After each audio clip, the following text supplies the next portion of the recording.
Hello, everyone, and welcome to Gauntlet Community Open Gaming Weekend. This is February 2021.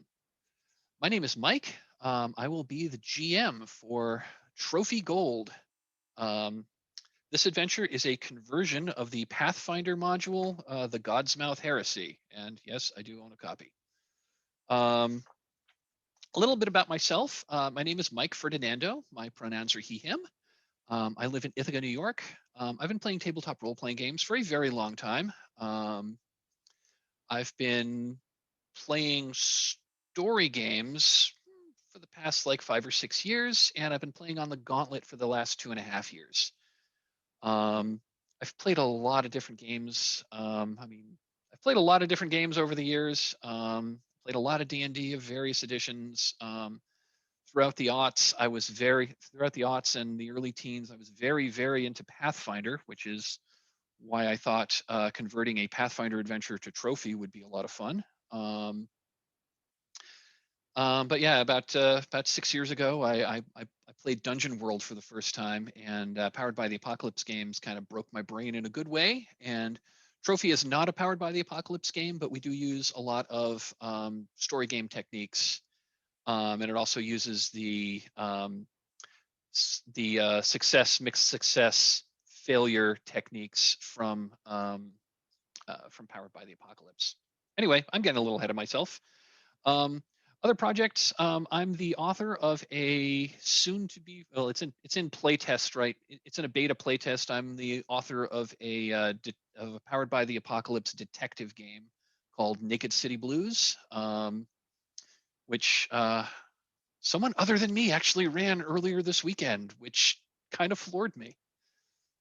Anyway, enough about me. Why don't we go around the table? I'll call you out in clockwise order as I have you on my screen here. So Mark, would you tell us a little bit about yourself? Yeah. Hey, I'm Mark, he, him, or they, them. And yeah, I've also been playing games for a very, very long time. Started with D&D way back, and have been playing story games and indie stuff a lot in the last decade or two. This is my first game of the con, so that's fun. And I've been reading the trophy games and the stuff around them for a while, and looking to get into them. And they're super intriguing to me as an old dungeoneer to sort of meld the new stuff with the old stuff. And really looking forward to seeing how everything works. Fantastic. Thanks, Mark. Sam, would you tell us a little bit about yourself? Yeah, sure. My name is Sam Zimmerman. I use he and him pronouns. I have been playing RPGs since the early 2010s. Pathfinder was kind of my intro to RPGs as a top hobby, and so I'm very excited to jump back into one of the older modules, and I'm very excited for this game. Fantastic. Thanks. John, would you say a few words? Hi, I'm John. I use he, him pronouns. Yeah, I have been playing with the Gauntlet about a year now, though I think this is the first time, Mike, you and I have had the chance to play together. So I've seen some of your videos, so it's really exciting to get to play with you today. I don't have any in development games or anything. I actually am a software developer though, so I do develop a website called rollwithme.xyz. It's for rolling dice, and I've actually got a Trophy Dark app on there. I'm planning a Trophy Gold one. So if that sounds like something interesting to you, feel free to go check it out. Love Roll With Me, and I prefer to use that with Dark. It doesn't quite have the gold mechanics yet. So for the dice roller, we'll be using the Trophy Dice Roller bot by Mads by Mags Maynad. That's on the it'll be on the Gauntlet. It'll be on the GCOG Discord. So we'll talk about that in a bit. Thanks, John. Welcome to have you aboard. And Jennifer, would you say something about yourself? All right. Hey, team. I'm Jennifer. I am hanging out in New England. I'm a middle school social studies teacher, and I have been playing tabletop role-playing games since July of 2020. So yeah, and I did the RPG writer workshop in November because I needed something to think about in November that wasn't everything. So I have been working on a project that I'm kind of excited about. It's I was telling Mike before you all came in, it is Maltese Falcon meets Metropolis. So yeah, kind of like Eldritch Dick Tracy, a little ish. So yeah, I've been having fun with that, and I've been playing with the Gauntlet for 24 hours and 11 minutes.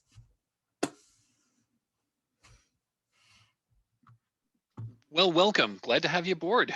Hope to see all of you around the Gauntlet in the future. So cool. I'm glad we're all here, and I'm glad you all chose to join this game. So I'm going to do a little CATS discussion. CATS stands for Concept, Aim, Tone, and Subject Matter. So Trophy Gold is a tabletop role-playing game that merges the sensibilities of old school, of the OSR, the old school Renaissance, and story games. In Trophy Gold, the PCs are desperate treasure hunters, which are exploring forgotten places of the world, looking for riches that they can use to meet their debts. In particular, this adventure is it's a Pathfinder module from about 10 years ago that I have taken the gist of, taken a few of the set pieces, and like rewrote it for Trophy Gold. So the structure of Trophy Gold is almost like a deconstruction of a classic OSR adventure, where all the elements are there, but they're kind of presented in a somewhat different order and a different way. I'm really excited about Trophy, and I don't get to GM it nearly as often as I'd like to. So the aim of this adventure, well, the aim is to have a rollicking good old-fashioned OSR adventure using using story game, using the story game concept of like the players have a lot of narrative control. So yeah, that's and this is gonna be a dungeon delve. So the tone of the game. So this is a dungeon crawl into an ancient crypt.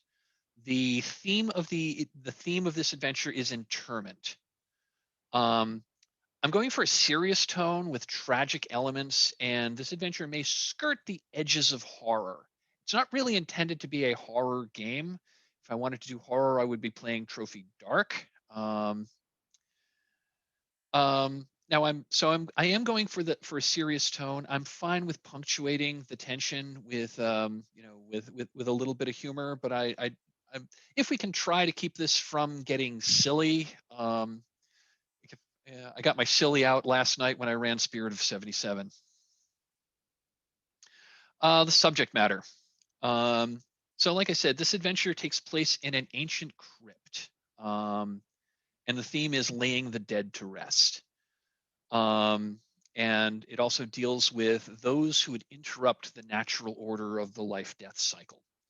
So themes of death, themes of funerals, funerary items, crypts, ossuaries, skeletons. Probably going to see some corpses, and there's also we also may see signs of a tragic love story.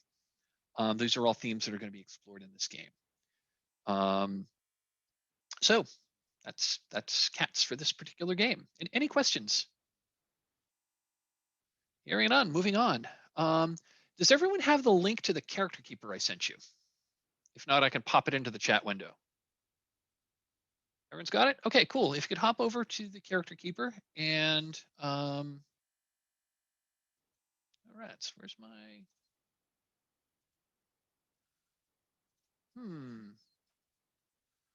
Alrighty then. Give me just a second. I don't have my safe. I forgot to put my safety sheet in this. Give me just a moment to pop it in there. Sorry about that. I knew it felt like I was forgetting something. Okay, go to my Google Drive, safety tools. Lines and Veils, and we are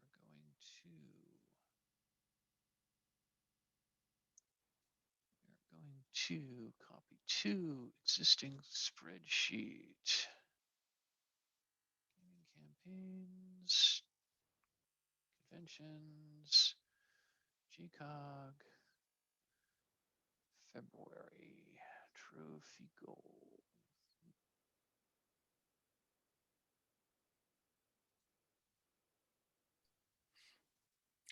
Hey, Mike, I put a quick comment in the chat. I think I see safety lines and veils on the game info tab. Oh, okay. I have my own one that I tend to like. Oh, okay, gotcha.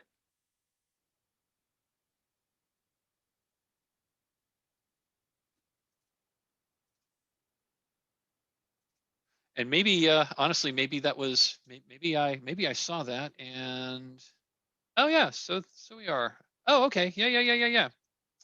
Thank you. I usually modify the I usually modify my my character keepers. I have a safety tool sheet that I kind of like, but looks like this is mostly there anyway. So cool. Okay, I guess we don't need it. Alrighty then. Where was I? Okay, safety tools. So we're going to be playing with 3 safety tools. Just close that so I don't get confused. We're going to be playing with 3 safety tools for this game. The first and most basic is called Open Door.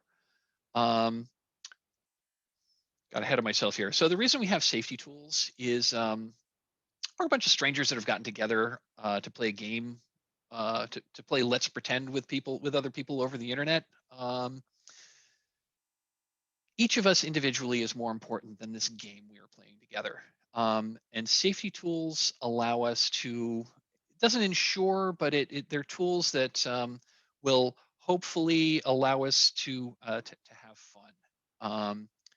Safety tools are kind of a communications tool that allow us to communicate that not all of us have the same life experiences. I may have life experiences such that I might think that a topic is perfectly fine for open discussion and inclusion in a game, but you may have a very different experience with that subject matter, and it may be problematic for you in some way, or vice versa. You might have something. I might have something in my life that you think is no problem to discuss. Safety tools allow us to put some of these things to call out some of these things, to know that these are things that some of us don't want to deal with, and including them would get in the way of fun. And the point of this game is to have fun. So the first tool we're going to use is Open Door. This one's pretty simple. It just means we're all free to come and go as we please. If anyone needs to call a bio break or break for any reason, go ahead and call a break. Anyone call a couple of minutes break, we'll pause and do what you need to do and come on back. If you need to take something longer, if you just need to step away for a minute, clear your head, or take the kettle off the stove, yeah, just go ahead, say, hey, stepping out for a minute, do what you need to do and come on back. If you decide that this game isn't for you, that's absolutely fine. Just say, hey, guys, I'm not feeling it. Have a good rest of game. I'm out. That is 100% totally fine. Not every game is for everyone. I would ask that if you are going to step away and not come back, if you could let us know out of courtesy. But if something happens and you can't, that's also fine. Any questions on Open Door? The next tool we're going to talk about is called Lines and Veils. These give us an opportunity to call out specific topics that we may find problematic and that we just don't want to deal with in a game that's supposed to be fun. A line is a topic or subject matter that will not appear in this game. I will not include it. If the module was supposed to include it, I will excise it and do some quick rewrites to write around it. And the other players also agree not to introduce that at all. It's just not going to appear in the game. A veil is a subject matter that we need to tread carefully around. A veil, if a subject is veiled, it will not appear on camera. We're not going to dwell on it. It's not going to happen to anybody, but we can acknowledge that it maybe happens in the world, or that we may see signs that it has happened, or depending, we could, like come up to something, imply something and then cut away so that the thing doesn't actually happen on camera. So I put a few things on lines and veils already. If everyone would like to take a look at the lines and veils on the game info tab of the Character Keeper, go ahead and check anything that you wish to line or veil. If there are topics that you'd like to add that are not on that list, please go ahead and add them and then hit the appropriate check mark. If you see something that is already already veiled and you would prefer to line it, go ahead and move that check mark over to the other column.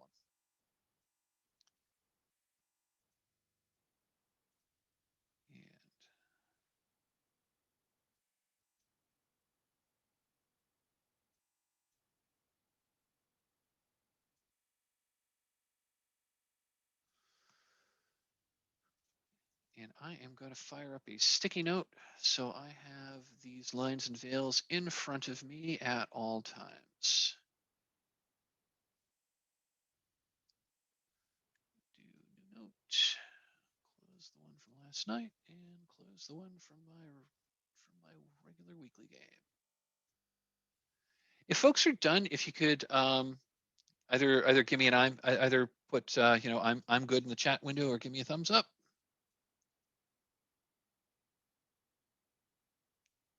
Awesome. Okay, let me take these down. Trophy goal. Lines. Okay, we have lines on homophobia.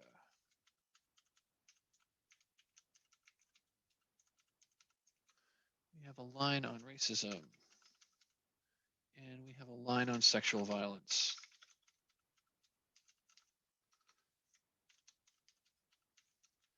We have veils on eye injuries, gore,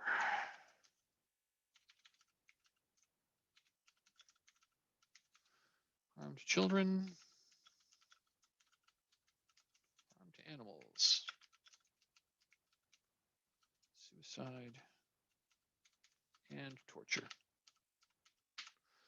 Okay. I'm just going to say this does make it easy. Nothing that is lined or veiled that I can think of off the top of my head are going to be would be included in the module. So we'll just we'll just be mindful of our lines and veils. Thank you. The next tool we're going to talk about is the X card. And the X card is it's kind of like the blunt instrument catch-all for basically anything else. The X card allows us to remove problematic elements from play after they've happened, or as they are just about to happen. So if something happens in the game, again, it could be happened in game, or it could be a situation that's happening, kind of in the meta. If something is happening during this game that is making you uncomfortable or that you just don't want to deal with, you can invoke the X card. You can say, "Hey guys, can we X card that?" You can put an X card in the chat window. I'm trying really hard to pay attention, although like getting my attention because sometimes my attention gets off the chat window. You can do a visual of make an X symbol since we're all on camera. Invoking the X card will cause us all to. We're going to pause the game. We'll have a little chat about what the problematic element is and what needs to be removed. I will not ask why. You don't need to provide any sort of justification. We just need to know the what, so we don't do that. So we don't go there again. And then once we know what needs to be removed, we can then we have some choices. We can either just we just cut the scene, move on. We can just cut the scene there, move on. Or we could like rewind this, or could rewind and replay the scene out again without that problematic element. or whatever we decide to do once we've paused. It doesn't have to be something really traumatic. If I introduce an NPC, if somebody introduces an NPC and the name we happen to chose is, like an old high school bully, and you just absolutely utterly hate that name, and it's going to, you just really can't stand that name, or that name is going to like color your opinion of that character. X-card it. We'll pick another name. The other thing is, I do want to call out about the X card is if something has happened in the game already that made you feel a little icky, but you didn't really think it was too bad, and like, well, I'll just let that slide, and it happens again, it is absolutely okay to X card something that you've already let slide. That is absolutely okay, and I do want to call that out. So just because you've let something slide that made you feel a little doesn't mean you have to deal with that for the rest of the game. Please X card it. We'll make an adjustment. That's it about safety tools. Do we have any questions on that before we move on? Awesome. This isn't exactly a safety tool, but one other thing I do want to bring up is in case something happens to me, or like I don't know, my cat knocks my cat knocks over my cat knocks a vase off of a counter, or or something catches on fire, and you see me like pull off my headset and like run off, or I freeze and then disappear. That might indicate that there's something going on in my house, or that I possibly have lost internet connectivity. The latter doesn't happen very often, but it has happened to me, and in fact, it happened to me in a game.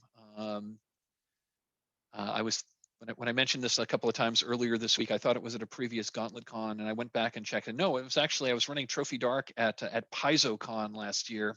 A drunk driver drove for real. A drunk driver drove an SUV into a telephone pole 2 blocks up, a block up from my house, and the whole neighborhood lost electricity just as we'd gotten to Ring 5.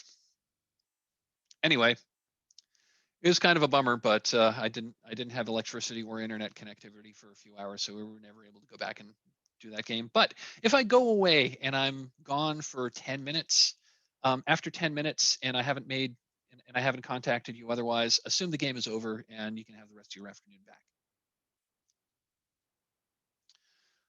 Go back to my checklist here. Okay, that was safety tools.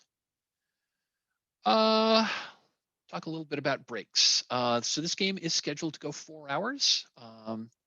It's supposed to go till 6 p.m. Eastern Standard Time, whatever that is in your local time zone.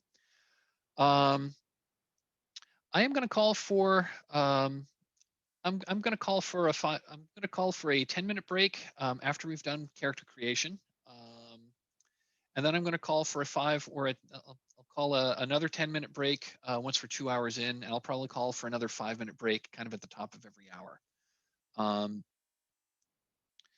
I'll try to do that on the top of every hour. Sometimes in our enthusiasm, we push past that a little, but if anyone needs to call a break sooner than that, please do. But I'm going to try to call, but yeah, it's a 4-hour session. I'm going to try to call 3 breaks pretty much at the top of the hour. Okay, so then we're going to do character creation. I'm going to give you a little bit of setting lore, because this game does take place in the Pathfinder campaign world. So those of you who have played in the typical, Roots of Kaldor setting for Trophy, this is not actually taking place there. So there's a couple of setting elements that I want to make clear that your characters would just know. I didn't take the time to go through the character keeper and change the Roots of Kaldor geographical references, so we'll just use them for the game. That's fine. But again, there's a couple of pieces of setting lore I'm going to make clear. So then once we've done that, we'll hop right in, and hopefully we'll get a good solid 3 hours of solid play in. I'll try to wrap up everything with 10 to 15 minutes before the end. If that means I have to hard cut and just have everyone narrate epilogues, I will absolutely do that, because I do want to try to bring this to some semblance of a conclusion. And I'll try to end with enough time that we can do a little bit of a debrief. Probably go through a little stars and wishes exercise. And then at the very end, I'll check in one last time to see if folks are okay with sharing this video. Any questions before we get started? Okay. So if folks could click on the characters tab of the character keeper.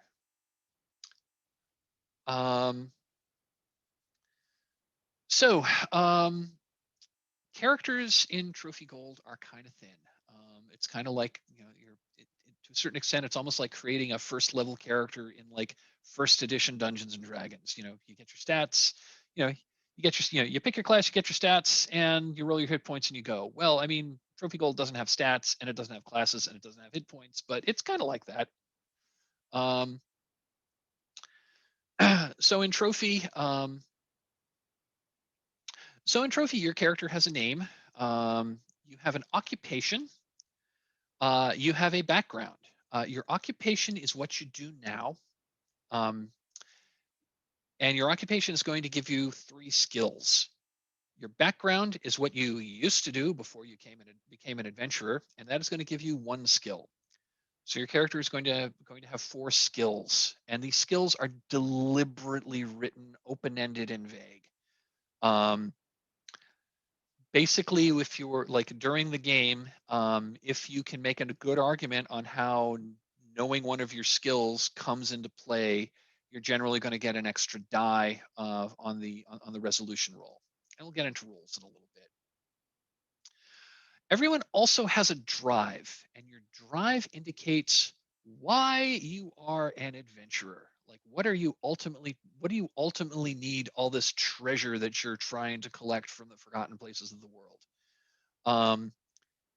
The drives there are generally like 1 sentence, and they're generally like 1 sentence, and they're meant to be like really evocative, and they may mention people and places and things, and I don't know what the heck they are. We'll figure that out in play. The next thing to talk about are, so again, pick your occupation, pick your background, pick your drive. The next thing we would talk about are rituals. Rituals are sort of like magic spells.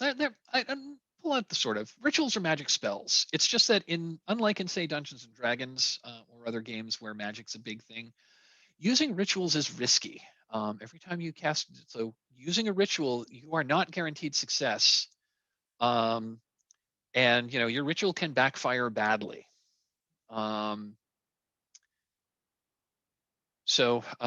Using rituals are dramatic, and they're also dangerous. So they're not something you're going to be using a lot.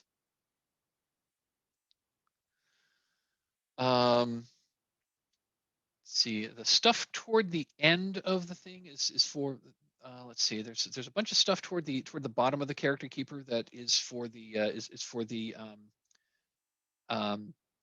it's for a phase of the game called Hearthfire, which is what you do after you've come back from an adventure. If we have time after, if we conclude this earlier than I'm anticipating, and we have time to go to do a little Hearthfire stuff, I'd love to, because it's really fun. I'm thinking we're probably not going to have time to do that, but it's there, and so I'm not really going to spend a lot of time talking about that. The purpose of this game is, so your characters are desperate. You need money. So once we've finished character creation, your character is going to have a burden score. Your burden score represents how much gold you have to come back out of the dungeon from in order to meet your debts. And if you don't meet your burden, your character is retired from play and will die penniless and alone. So you need to meet your burden. Gold is a kind of deliberately vague measure of how much treasure how much treasure you have. So if you have burden 3, you need at least, so if you go into the adventure with burden 3, you have to come out of the adventure, you personally need to have at least 3 gold in order to play again. Again, this is a one shot, so we're not really going to get into campaign play, but that really is. But meeting your burdens is the big thing that that characters are going to want to do in Trophy Gold. A little bit about equipment. Everybody has a backpack. Let's see.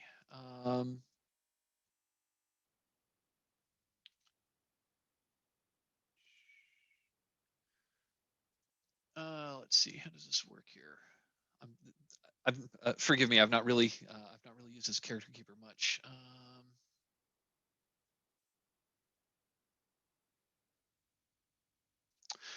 Yeah. So normally there's a table we can roll on. Your backpack has 6 slots, and when your character is created, 3 of those slots are filled. There's stuff that you have, and the other 3 slots are empty. They refer to. Oh, thank you. Sam just said available backpacks start and sell L4 of the character options tag. Ah, okay.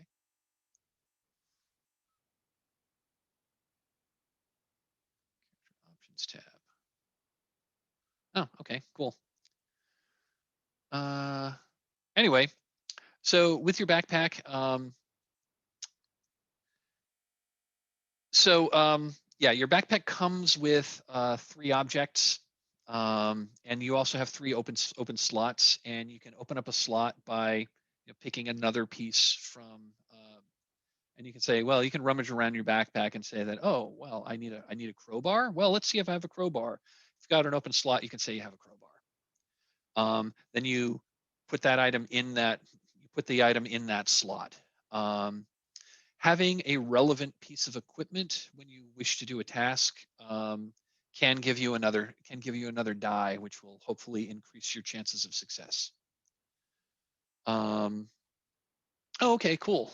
I didn't know that. Thank you for pointing that out to me, Sam. We can roll some dice to figure out what people's equipment are.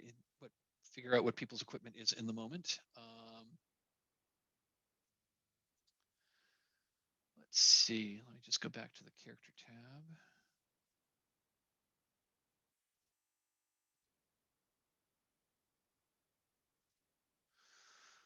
Trying to remember what else I wanted to. Information. Oh, and finally, the last thing I want to talk about.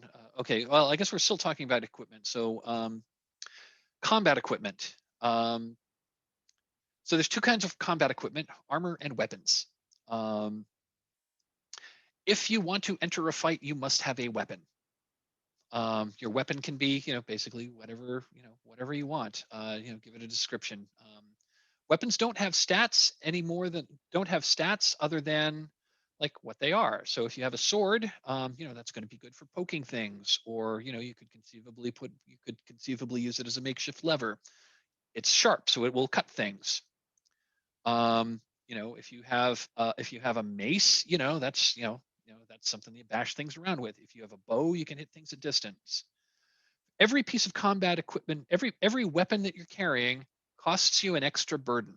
So every weapon you have increases your burdens by 1. So if you want to start with 3 weapons, you're gonna have burden 3 just to keep up the maintenance on your weapons. Armor, likewise, you can have up to 3 pieces of armor, and again, name them whatever you want them to be. They don't even necessarily need to be traditional armor. I was listening to a trophy podcast, and one of the characters' armor was his books in his bedroll. The way armor works is in combat, if you take a hit, you can mark one of your pieces of armor, and that will negate that hit. You still have the armor, but it's no longer available to negate hits. And so that, I think that's pretty much all I wanted to. I think that's pretty much all there is about equipment. Talked about gold. Okay. Talked about burdens. Talked about ruin. Okay. This is really important. Ruin is your score of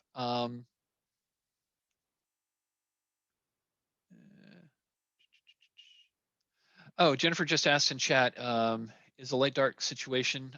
If you want to just go ahead on in that section, if you want to roll dice, that's cool. If you want to just pick one of those that appeals to you and your character concept, go ahead and just pick one and throw those in. Throw those in for your 3 fixed slots. Sometimes rolling is fun because it can get you. Sometimes I can tell you a little bit more about your character that you didn't know until you rolled. But it's up to you. If you want to just pick one, that's fine. I'd say keep the 3 together because they kind of tell a little bit about. They kind of tell a little story there. Because I've talked to the designer about that, and those were actually like putting those 3 objects together was a design decision. Ruin. So ruin is kind of sort of your hit points. You count upward. So the higher your ruin score, the closer you are to being out of the game.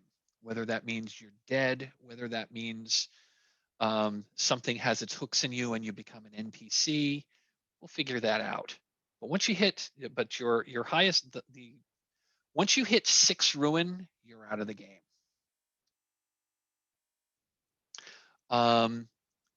Characters start at 1 ruin. However, your starting ruin can be higher for rituals because knowing magic does bad things to your soul. For every ritual you know, your starting ruin goes up by 1. 6 is still the max, but 6 ruin is out. Like when you're at 5 ruin, that's as much ruin as you can take before you're out of the game.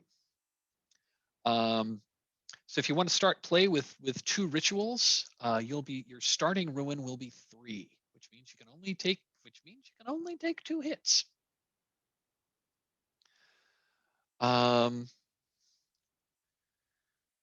Your ruin goes up. Your ruin goes up when a dark die is in play, and that is the only time your ruin can go up is when a dark die is in play. And we'll get to the dice mechanic in a little bit.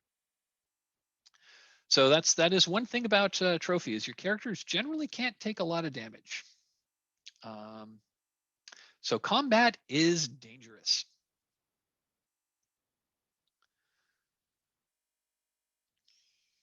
So it doesn't automatically calculate your ruin for you. No.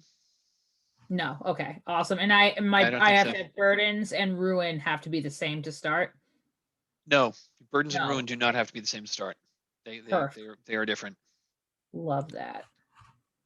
So yeah, everyone starts with 1 burden. For every piece of combat equipment that you want to have at the get-go, that increases your burdens by 1. So if you want to start out with 2 pieces of armor and a weapon, that's going to add 3 to your burdens. So your starting burdens would be 4. If you want to start with 3 pieces of armor and 3 weapons, your starting burdens will be 7. So you need to get a lot of gold out of there you need to come out with a lot of gold.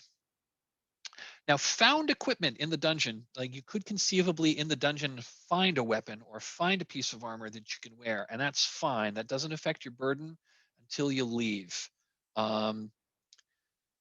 Likewise, if you have a piece of armor and it comes up in narration that you lose it, you still need to meet those initial burdens when you went into the dungeon, even if your actual calculated burdens change during the course of the adventure. So if you can always pick up found equipment. There's a line under equipment for found equipment, and like stuff you find in the adventure, you can stick in there.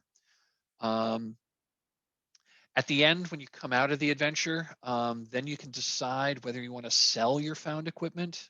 If it's valuable, generally equipment can sell for 1 gold if it makes sense. Or you can switch your found equipment for, like for example, if you went in with a sword and you lose your sword for some reason, and you find a, you find a mace, you can like switch your sword for the mace for the found mace, and that won't affect your burdens. But then you basically at the start of every adventure you recalculate your burdens. Some stuff that you can do in Hearthfire will increase your burdens. So I talked about gold. I talked about ruin. I talked about burdens. Last thing I do want to talk about are called hunt tokens. Hunt tokens are kind of an abstract currency that indicate like stuff that indicate like you learning stuff about the world, and they're not actually defined until you cash them in. Hunt tokens give you a certain amount of narrative control. So the mainstay of this, the main role of Trophy Gold is what's called the hunt roll. I guess we're going to talk a little bit about. I'm now going to talk a little bit about mechanics. In Trophy Gold, there's basically going to be three kinds of rolls you're going to make. There are a few more that may come up. There's basically three, and I'm going to talk about them in the order of frequency. So in Trophy Gold, the bread and butter of this game is the hunt roll. So in Trophy, there's two kinds of dice. There's dark dice and light dice. Rolling dark dice is dangerous. If you roll poorly on dark dice, that can cause bad things to happen to you. But at the same time, having more dice increases your chances of success. So that's why you may want to sometimes include a dark die when you don't have to. The hunt roll, however, does not include a dark die. Anytime you wish to explore the world, you're asking questions about the world, you're like poking around, trying to learn more information. Anytime you're trying to learn things, that's a hunt roll. When you make a hunt roll, tell us what you're doing. Tell us what you're doing and how you're doing it. So every time we do a roll in this game, you're going to be assembling a small dice pool. And when you roll the dice, we're looking at the resolution. Generally, we are looking for the highest single die that you rolled. So if you've assembled a pool of 5 dice, or that doesn't happen very often. So if you assembled a pool of like 4 dice, you roll the dice. We're just looking at the highest number, and the color of that high number also matters. So in general, a 6 is a full success. A 4 or a 5 is a mixed success, and a 1, 2, or 3 is a failure. Again, we're looking at the highest die rolled of a dice pool.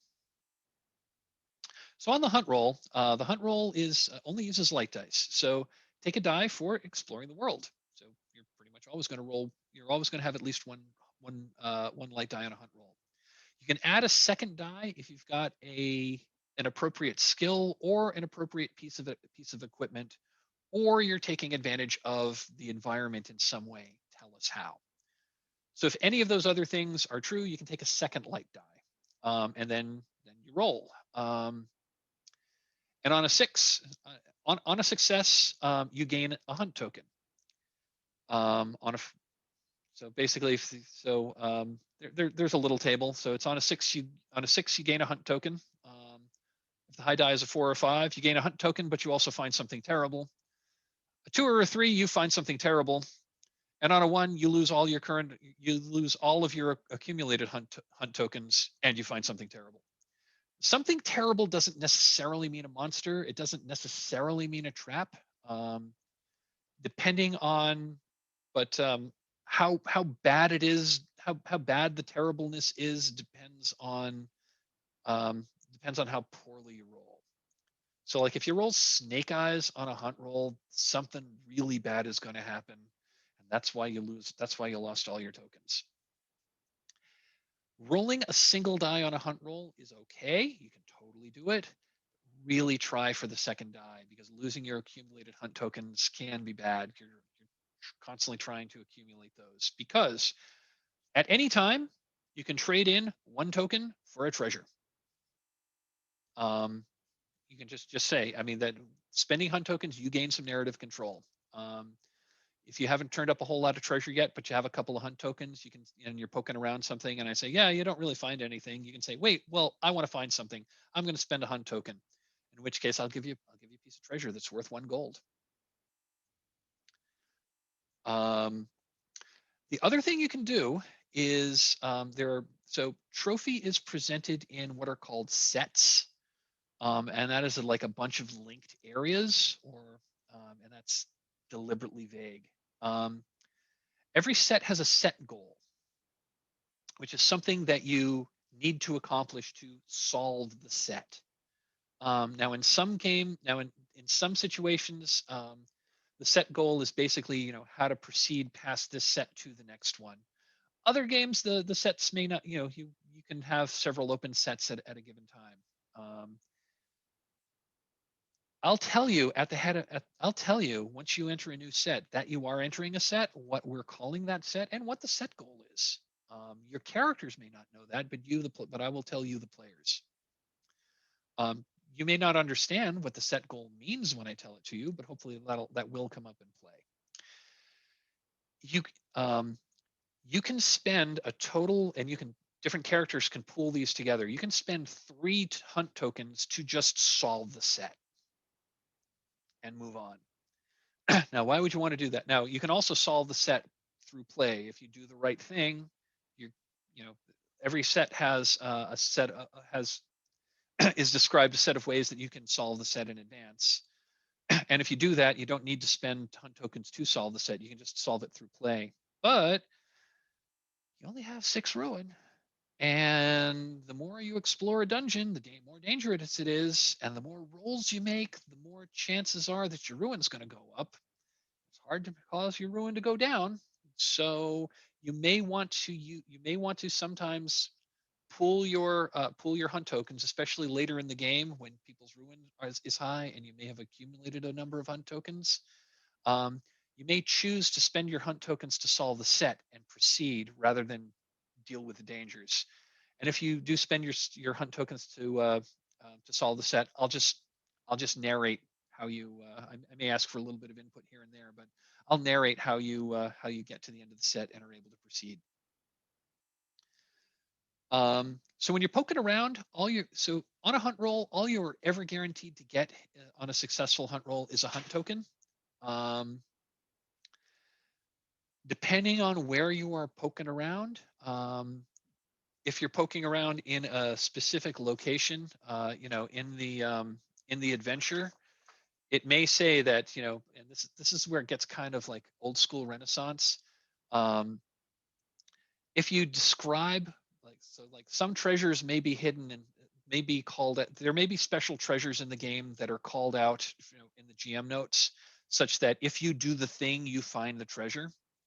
Depending on how you do it, it's kind of a judgment call on the GM. But if you specifically do the thing that's spelled out, you find the treasure, and I'm not going to make you roll a hunt roll. You just find it. If what you're doing is kind of close, not exactly, but you're in the right ballpark, I might call for a hunt roll, and on a successful hunt roll, you'd get the hunt token, and you'd also find the treasure. And again, when you find the treasure, you don't have to spend hunt tokens for treasure. It's just treasure. Most of the time, the treasure is going to find will be an item that's worth it, that's worth X amount of gold. In which case, put that into your found equipment. You can tally that up. You can tally up to see if it meets your burdens at the end.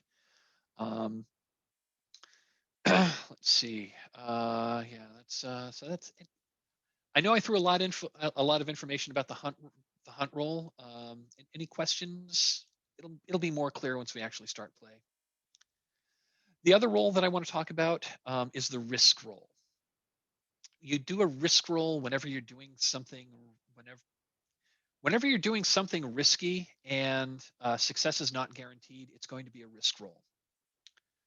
So for a risk roll, tell us what you want to do, and tell us what you are afraid will happen if you are not successful. And then we'll gather a dice pool. Take 1 die if you have a relevant skill or piece of equipment, or are able to take advantage in the environment in some way. Yeah, tell us how. Take a second light die if you are willing to accept a devil's bargain. Devil's bargain is another way that players are able to take a certain amount of narrative control in this game. So a devil's bargain is something that is put on the table where, regardless of how the roll goes, this thing is going to happen in the fiction. Like the example I like to say, and the other thing about the devil's bargain, it has to happen regardless of the success or failure of the roll. So like, for example, you need to jump across a wide chasm. And, say you've got the skill athletics. Cool, you got a light die. Well, devil's bargain's on the table for a second light die. Well, someone might offer, well, how about so a good devil's bargain would be you drop your sword down the chasm. And regardless of success or failure, your sword falls into the chasm. An inappropriate devil's bargain in this situation would be you make it across, but you're hanging from the edge. Well, that's not really an appropriate devil's bargain because that hinges on because that result would really hinge on the success or failure of the roll. So that would not be a proper devil's bargain. So the other thing about devil's bargains is I can offer them. Other players can offer you a devil's bargain. And if you like the devil's bargain, you can say, you can choose which devil's bargain to take if you want to. This is a way that you, the player, can make some decisions about what's the direction that you want the story to go. Devil's bargains are, to me, the most interesting part of this game because that always throws the game. Devil's bargains regularly throw the game into unexpected situations, and that's for me as a story game GM. I love that. That will often like throw the game into new, interesting, and unexpected directions. So you can get a light die from having an appropriate skill or piece of equipment. You can get another light die for accepting a devil's bargain. And you can also add a dark die. Now the GM, depending on what you're doing, the dark die indicates that you are risking life and limb in the situation. Depending on what you're doing, the GM may require that you include a dark die.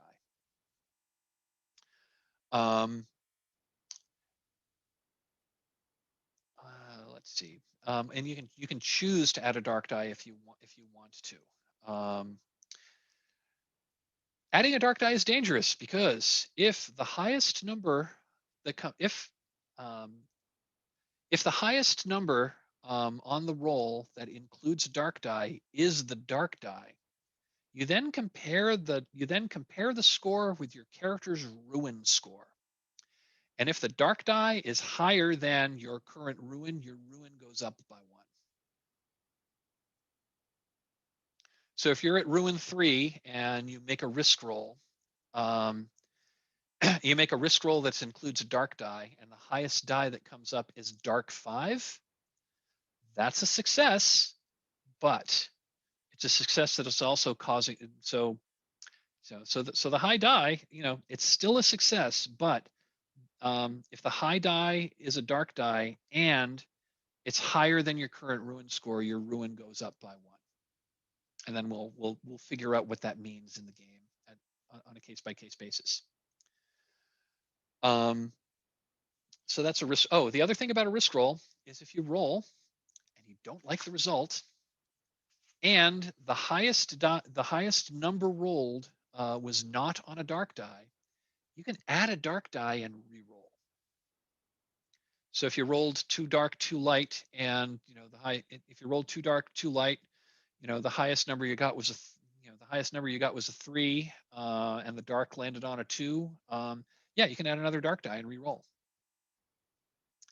But you can't re-roll if the highest number is a dark die, or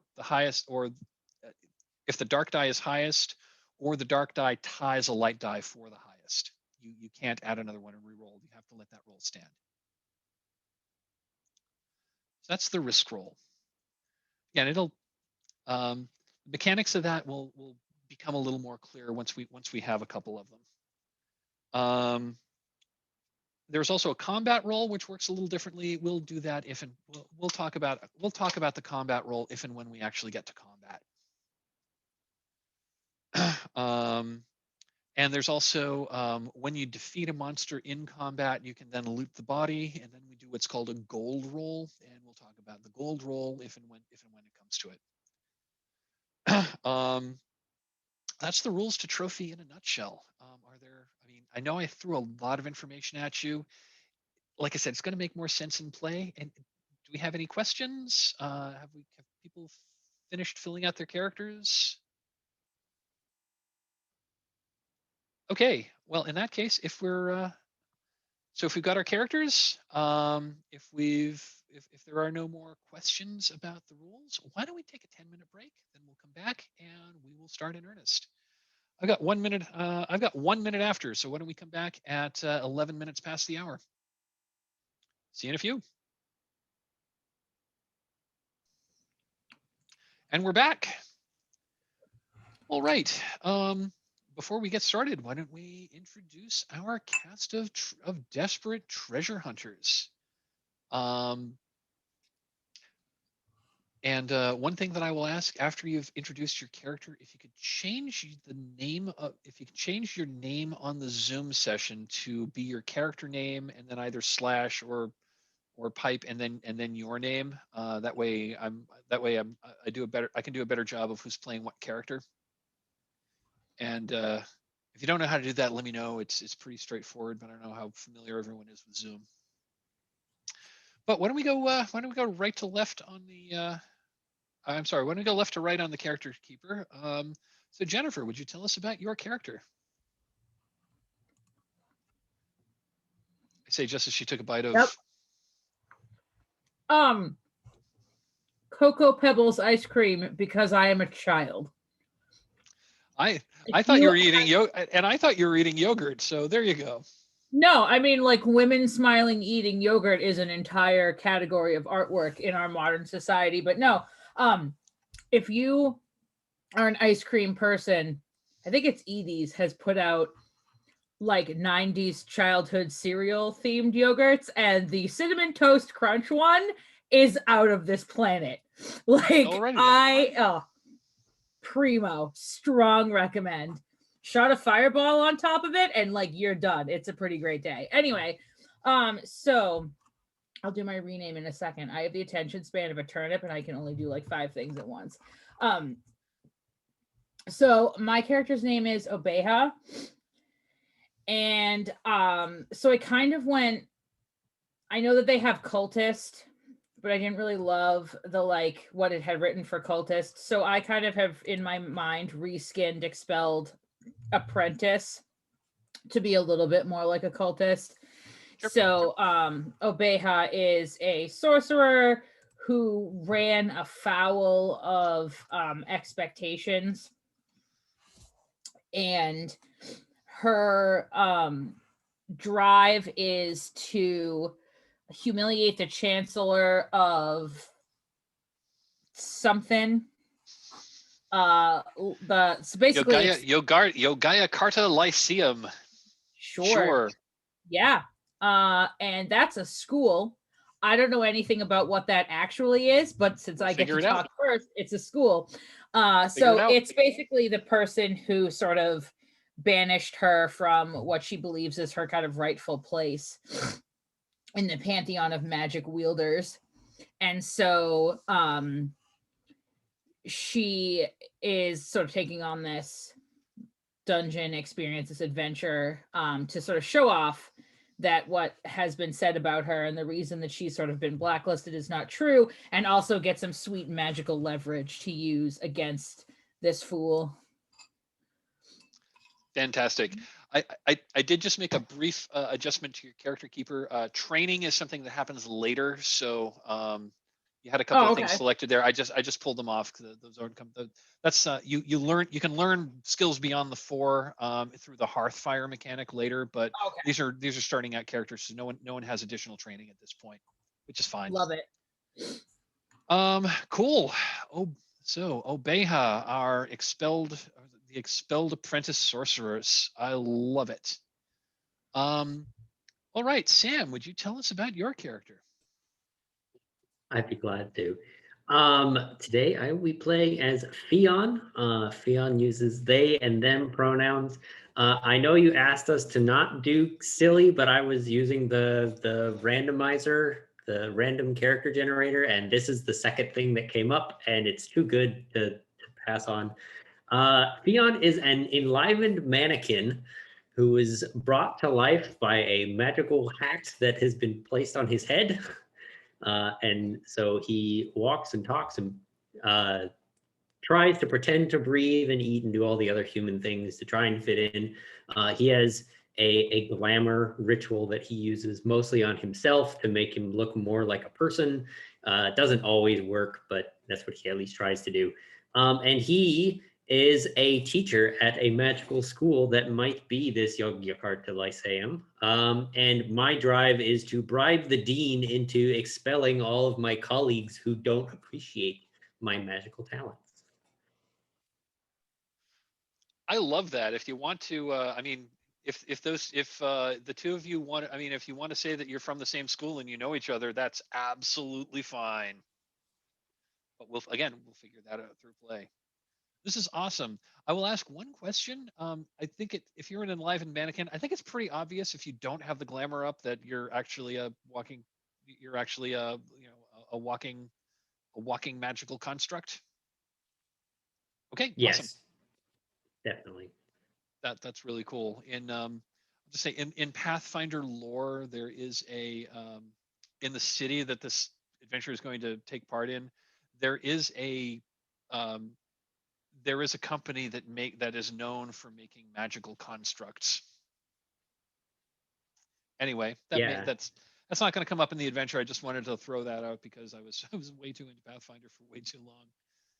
Yeah, I'm also okay with it being like the physical part of Theon is potentially like a golem or some kind of more common animated thing that you would find, but it's this act that gives it a true sentience or like a life of its own type thing. Okay. So without the hat, he basically falls back into those baser mechanical pre-programmed instincts. Okay, I was going to ask that a little bit. I mean, again, that's probably going to come up in play, but so you conceive that if you lose the hat, you can still walk around, but you lose that like spark of individuality. Okay, Yeah. love it. That's fantastic. And that could be that could be a useful devil's bargain. Cool. Thank you, Sam. Mark, would you tell us about your character? Yeah. My guy is Valen. He is a smuggler who's a retired soldier. And his drive at the moment is to arm the resistance against Lord Hefir's tyranny, who we have not established yet, but we will get into at some point. Yeah, pretty straightforward, sort of like a shady rogue type. Fantastic. And John, would you tell us about your character? Yes, I will be playing Benna. Use the him pronouns. Benna is a long ago runaway Kingsguard, which also ties to his drive of finding the artifact that will prove the king's true nature. And since running away, Benna has made his way in this world through a combination of programmatically selling off what goods he had and working as an ox for adventuring crews, basically being someone to carry all the gear and set up camp and do those things. But he is now at his end, and so has been forced to take it to the next step and become one of these adventurers himself. Fantastic. Love it. I'm going to point out one other thing that so the our two magic using characters. I'm not sure because I know Jennifer, you haven't played Trophy before, which is cool. In order to cast a ritual, casting a ritual is always a risk roll, and furthermore, it always must include a dark die. So casting rituals is risky. However, you have the ritual skill, which means you know from rituals, so you will get a light die from knowing how to cast magic. Those of you who don't have a ritual or some other like magical kind of um, don't have a magical kind of skill, you don't get that light die for having an appropriate skill to cast a ritual. You can still do it, but the only way to get a light die for casting a ritual if you don't have an appropriate skill is to accept a devil's bargain. But you can always throw a dark die. All right. Well, we have met our characters. This should be fun. You are in the cliffside city of Care Mega. Um, it's a small city. It's a walled city. It's an ancient city. It was built by, at least according to like what everybody knows, there was an ancient empire that was called Thassalon that existed, thousands of years ago, and it fell for some reason. But they left these giant monuments around the land.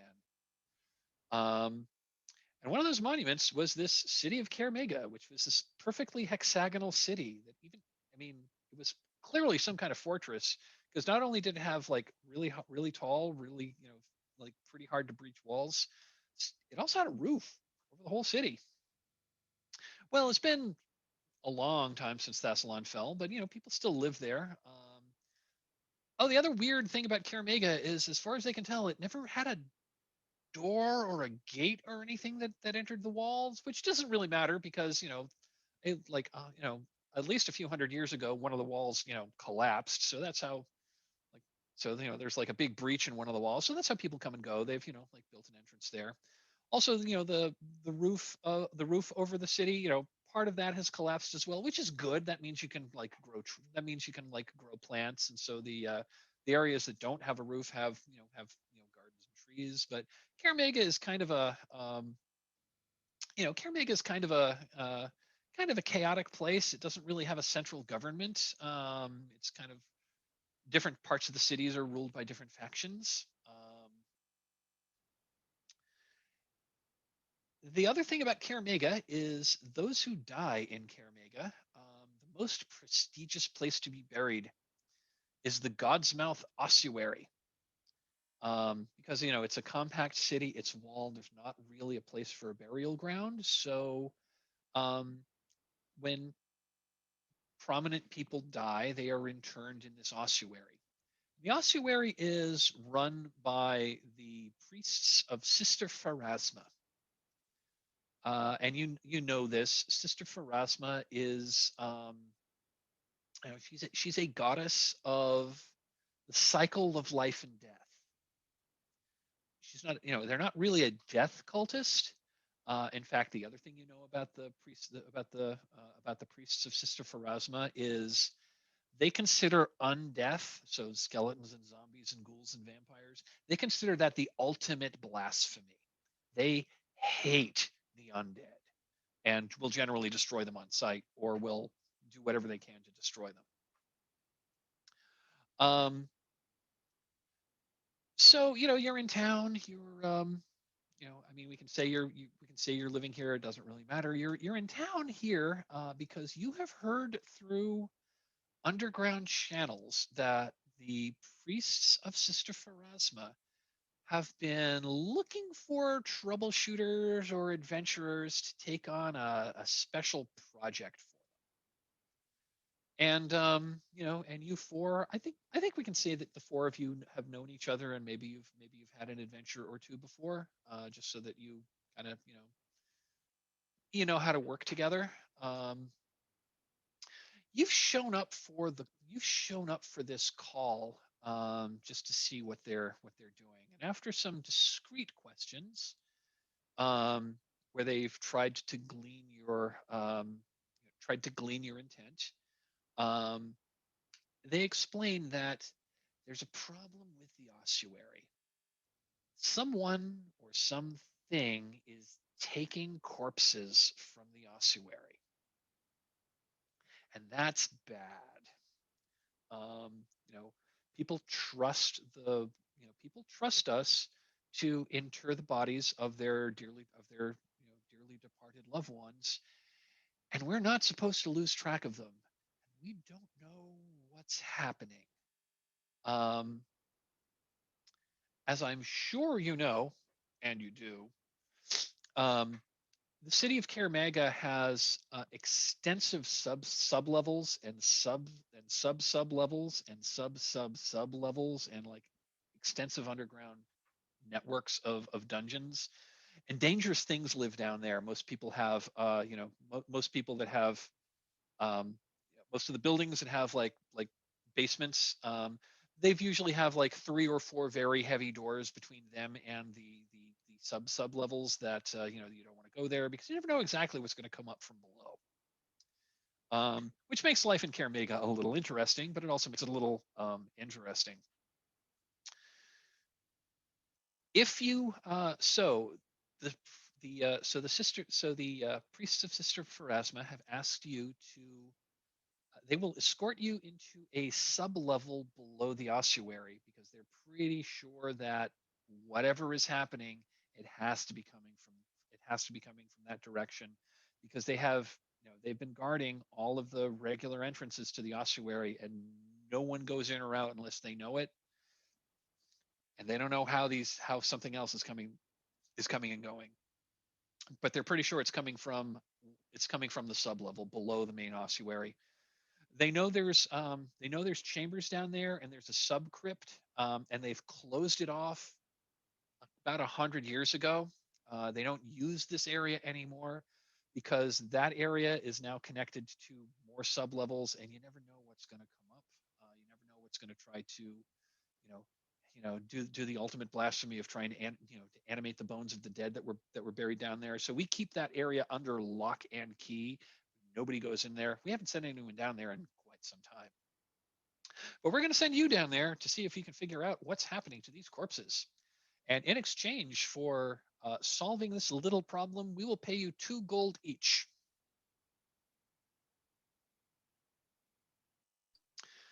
I'm going to assume, for the sake of argument, that you accept this deal. Anyone have any questions for what's her name? Anyone have any questions for the priestess? Her name is Valanth. Hearing none.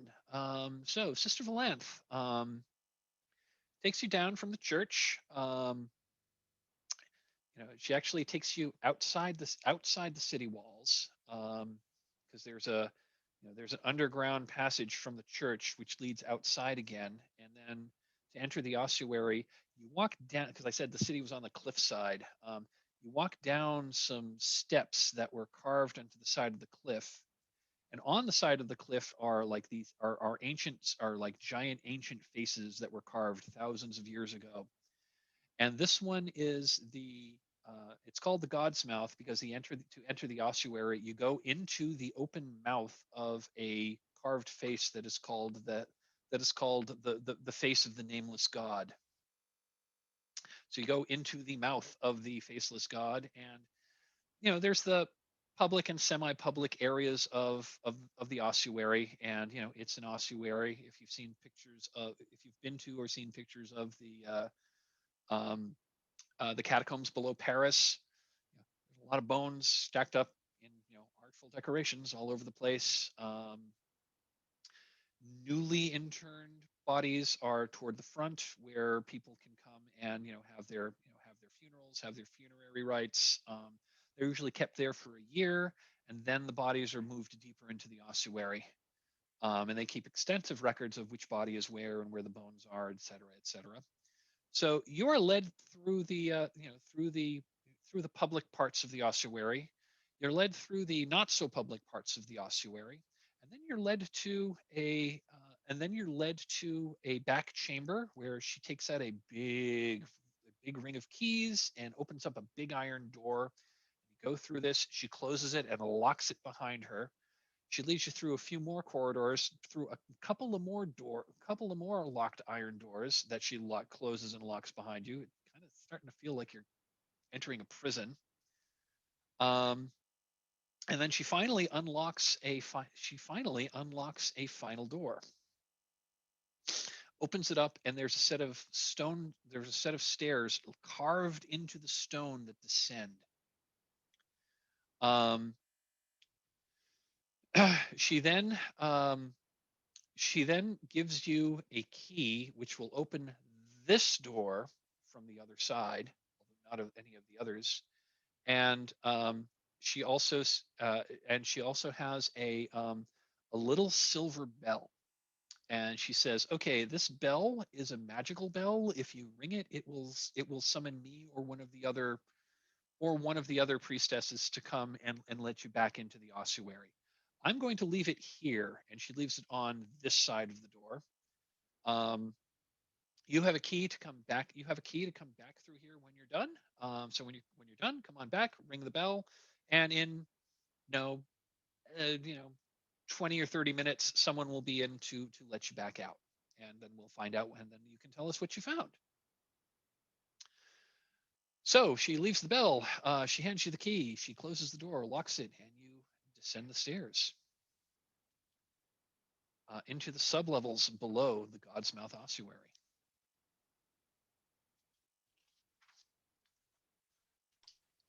You're now in the first set of the incursion. The first set is called Ancient Catacombs. The goal of this set is to enter the Grand Chapel.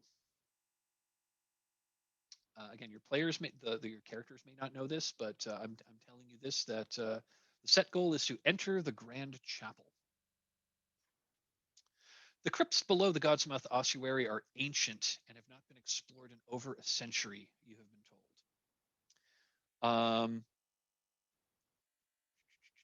So you descend the stairs, and the stairs eventually open up into a you've got torches or whatever to provide illumination.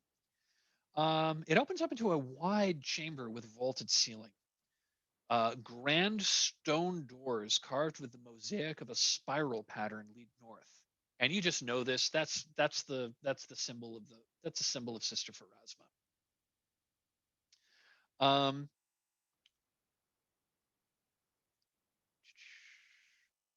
In the back of this chamber is a small shrine with the statue of a serpent. What's weird is this serpent has the head of a disc. Instead of a head, it's got a disc with this weird 7-pointed star on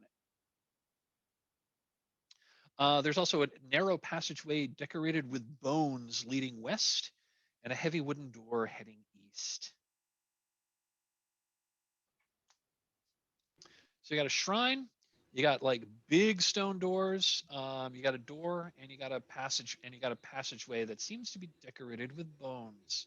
Well, you are in an ossuary. What do you do? Yeah, I think I would like to start checking out that shrine with a weird disc head. Awesome. What are you? What are you doing at the shrine? So, what exactly does it look like? Okay, so it's a little alcove. It's probably about maybe 3 or 4 feet wide. It's about maybe 6 feet tall, carved. It's got a like a semicircular top.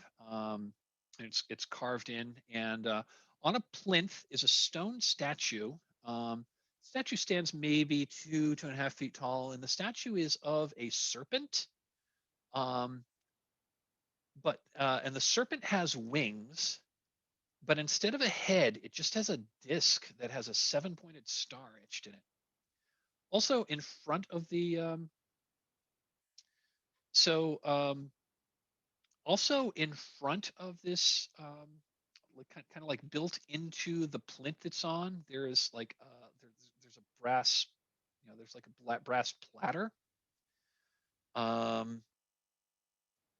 And sitting on the platter, there looks to be a couple of ancient coins.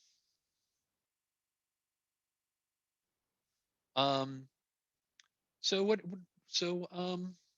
Okay, so you're looking at this. What are you doing? Is the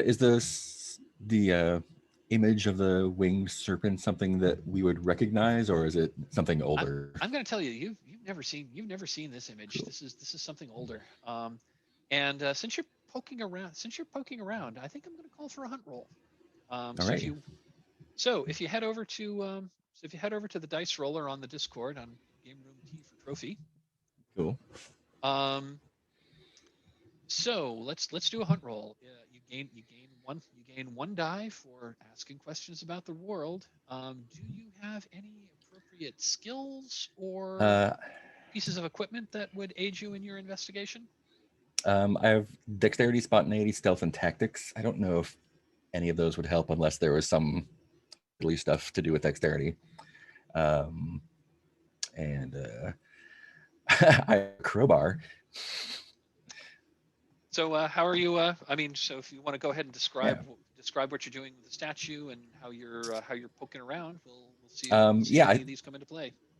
I think first off, I would pick up one of the coins and give it a closer look to see if there's anything notable about it, and then sort of start feeling around the plinth and the base of the statue and just work my way up to see if there's any you do pick movable up parts or whatnot.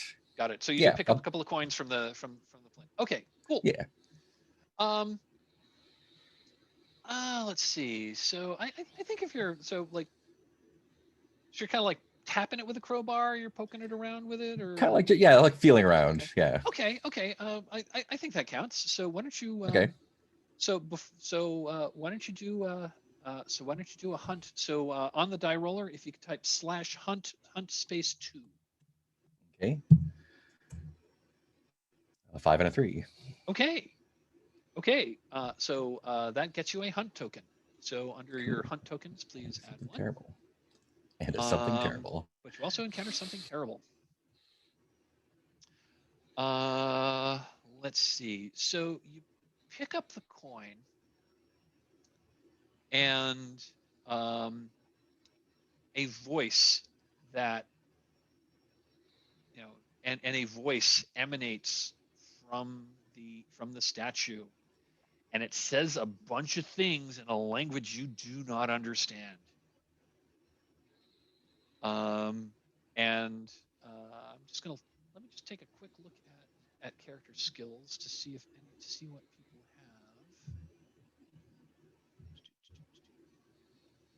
have.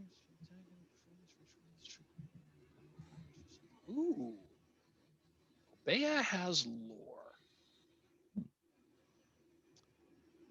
I am going to tell you. So I'm going to tell you, Obeya, that this voice that comes out, you've actually never heard it spoken before, but it sure as heck sounds like you can't quite understand what it says really, but it sounds like the spoken language of like the lost land of Thassalon, the people who presumably built this place. I'm just going to tell you that. However, Valen, you have removed an offering that someone else has placed to the god to this shrine.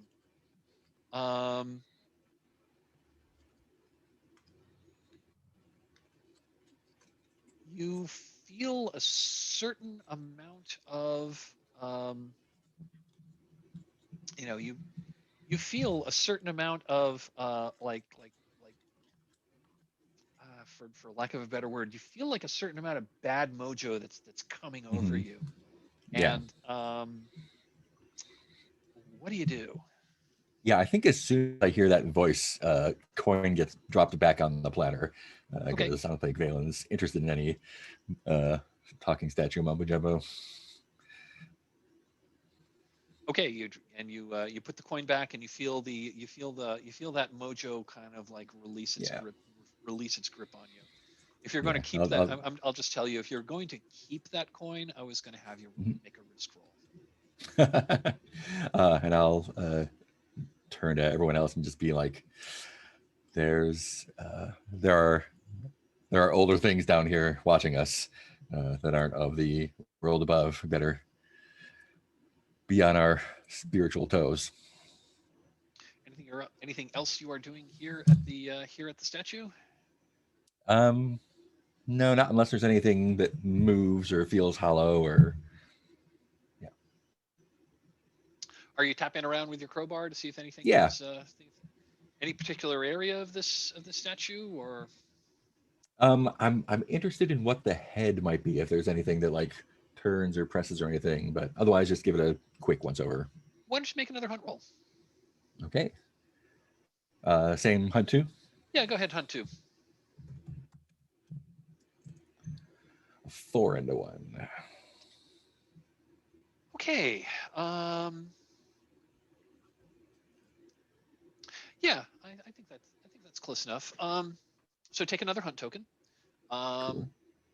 So I'm going to say that it's not so much the head. You tap that, but you're also tapping all around. And when you were tapping toward the bottom of the plinth, kind of like around the back, it sounded a little hollow back there. Is there something I can feel or pry, or no, I think when I find the hollow part, I'll start looking for any place to get purchase on it. Okay. Yeah, I'm going to say that. I'm going to say that you find it. There's a latch back there, and hitting a pressure plate releases something, and there's a there's like a hollow space behind that, and behind there you find a silver dagger. Ooh. I will take that silver dagger and see if anything happens when I grab it. When you grab the silver dagger, you've got the silver dagger, but when you take that out, that same voice booms out. Mm. Holding the dagger, you feel it pulse with a certain amount of power, and I'm going to give you a condition. Righty. That's another thing about I didn't talk about conditions. Conditions are other things that can happen to your character that add a certain amount of fictional positioning. Usually, but not always. They'll complicate your life a little bit. Mm-hmm. And I'm going to say the complication is you have is that you can't let go of it. Cool. Yeah, and I think I probably, like, when I hear the voice, try to put it back, but then like my grip won't release. Is that Exactly. That cool? All right. Yep, that's cool. So go ahead and put silver dagger in your found equipment. Sure. Cool. Found equipment. And it is worth a gold. So do I mark that gold now or when I turn it in? No. Make a note that it is worth a gold. Got it. Cool. But you won't get the gold until you return to town and sell it. Awesome. If I can. But right now, you're gonna have to figure out some way, because you can't get this dagger out of your hand. Cool. And that was that was something terrible. I think first instinct would be to try to put the if it's not going back in the little cache there, try to place it on the platter. I imagine that won't release it either. Nope. And then turn to folks and be like, just describe the situation. Like, I found a silver dagger inside the statue and I can't release it, and try to pry my hands off and nothing. Anyone seen something like this before? That's why I only use my own weapon. Never pick up a strange dagger. That's what I say. I think Theon is already kind of pushing past you at this point. Well, that's what you get for not looking what we're here for. All right. And anything. All right. And I think Theon is like, because we're supposed to be here to, like, looking for other evidence of people coming up from below, kind of. And so I think Theon's first instinct is to just start walking down that hallway, just like poking around, looking for things, like trying to see if there's any like disturbed stuff. So you're gonna head down the. You're gonna. So like I said, so the other things that were in the room, there were these like big stone doors heading north. There's a corridor that seems to be lined. That the entrance is like lined with decorated bones that are decoratively arranged, and there's also a heavy wooden door. Yeah, so I'm going down that bone hallway. Go down the bone hallway. Awesome. Anyone going with him? With them? I Yeah. think Obeha will take a hairpin out of her hair and place it on the dish, Okay. like, and then sort of follow the rest of the group. Like, she doesn't have anything like of like that aggressively valuable, but more as a symbolic gesture of like, I'm acknowledging the fact that whoever you are probably in charge here. Okay, so you head down to the catacombs. So yeah, this is a series of just twisting and branching catacombs, twisting and branching passages. They're lined with recesses, and the recesses are generally arranged with like bones piled in various like, here's a whole lot of femurs that are piled up. Here's a whole lot of ribs that are piled up. Here's a whole lot of skulls that are piled up, and the skulls are piled up in, and they've been artfully arranged. Again, if you've ever seen photographs of the Paris catacombs, yeah, kind of like that. Some of the passages is dead end in rooms lined with small alcoves on which lie skeletons wrapped in cloth. But dust and cobwebs cover everything. And you take some time to I mean, it's not exactly a maze. It's not really complex. It's not designed to get you lost, but it's a little confusing at first. But there's like a lot of dust on the floor, so you're able to follow your tracks around and know where you've gone and where you haven't gone. What do you do? Yeah, so I'm specifically going around. You said there's lots of dust on the floor. Maybe I'm looking for places where the dust has already been disturbed by something else. Okay, sounds like you're poking around. Why don't you make a hunt roll? Take one die for asking questions, Mm-hmm. and if you have a relevant skill or piece of equipment, you can Yeah, add a second die. I think Theon brought a shovel because I was told we would be in a graveyard, and so I brought a shovel just in case. And turns out we are not in the graveyard I thought of, but I'm still using it to like poke around at stuff and like move some of these piles of bones, look for things. Sure, absolutely. Yeah, go ahead and do a hunt too. That's fine. Okay, take a hunt token. Something terrible. Okay. As you're like poking around, you turn, you go into one alcove, and like one of these alcoves that you've seen a bunch of these, and it has like an ancient dusty skeleton covered with half rotted bits of cloth. But you find something terrible in this one.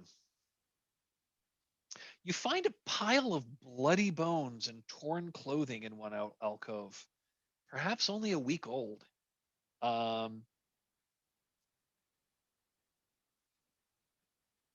It's it this pile of bones does it near the pile of like among the pile of bones are a couple of pieces of equipment. Like there's a there's a there's a short sword and a shield. Yeah, I'm gonna pick up both of those. Okay, you can go ahead and add those to found equipment.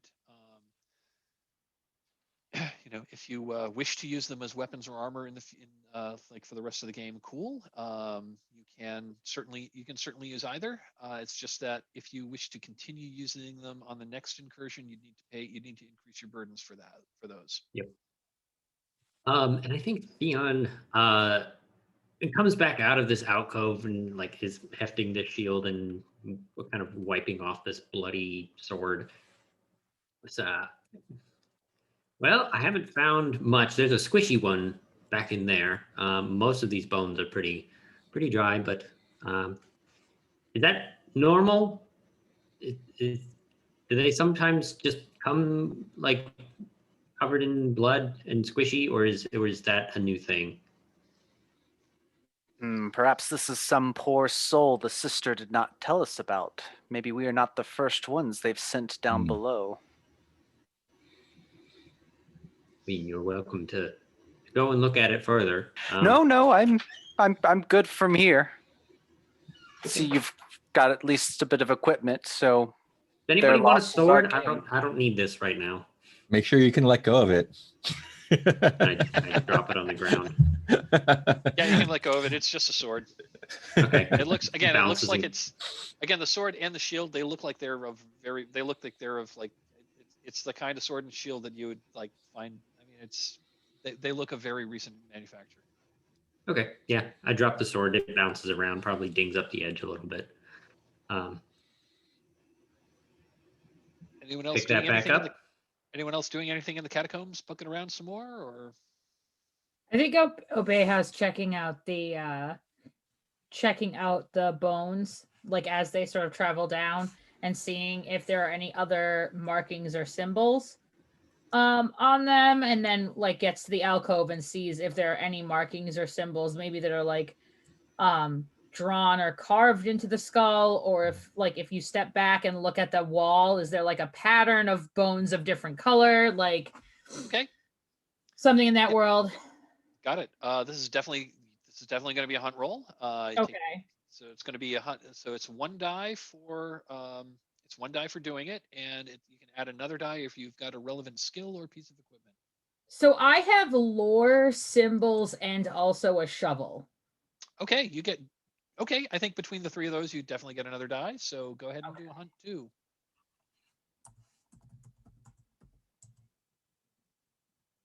Nice. You get take a hunt token. Okay. Okay, so as you're poking, you're not really seeing much by way of symbols or not really finding much by way of symbols or anything like that. But as you do go into a different alcove, you do find something interesting. In a different alcove, not the one where Phaon found the pile of bloody bones,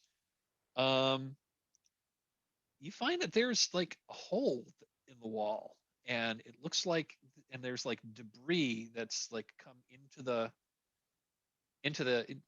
catacombs, and it's not a very wide hole. It's maybe 3 feet wide and maybe 4 feet high. And there's a pickaxe that's just kind of like lying in the rubble before that. And again, this pickaxe looks pretty recent. I mean, it looks like something you could buy in a hardware store. Okay. Before picking up the pickaxe, I brought candles in my backpack. Oh no, I didn't. I swapped it out for chalk. Okay. Got it. The thing about the backpack equipment, don't pick that now. Oh, okay. Yeah, don't pick that now. You got the 3 things that were in the backpack. Those other 3 things, you don't pick them now. You can pick them when you need them. Oh, okay. You can like poke around. You can poke around into your backpack, and like if you need a piece of equipment that you don't have, you can just say, "Oh, well, I also have this," and you can pick something else from the list. Oh, sorry about that. Yeah, no, that's fine. I didn't explain that well. So yeah, I think she's gonna examine the hole and also the pickaxe and see if it like is this like a regular I'm been working on the railroad type situation, or is this a like ceremonial pickaxe of Xanthanar and whatever? No, this looks like a this looks like a pickaxe that a miner would use. And looking down into the hole, you detect a kind of, I'm just going to tell you, you detect kind of a foul smell that smells kind of like sewage.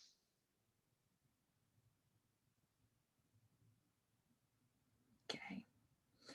She's gonna pick up the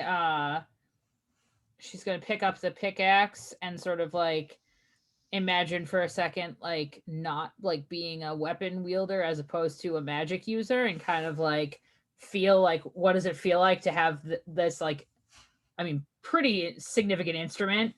I was going to say, this pickaxe wasn't intended, I mean, it wasn't designed to be a weapon, but it would be an effective one. Yeah, I mean, pickaxe to the head is, I mean, just because it wasn't in the weapon department. I mean, yeah, exactly. It's pickaxe to the head. That's not going to be a good day. I mean, laundry detergent can also be poison. It just depends on how hard you're willing to try.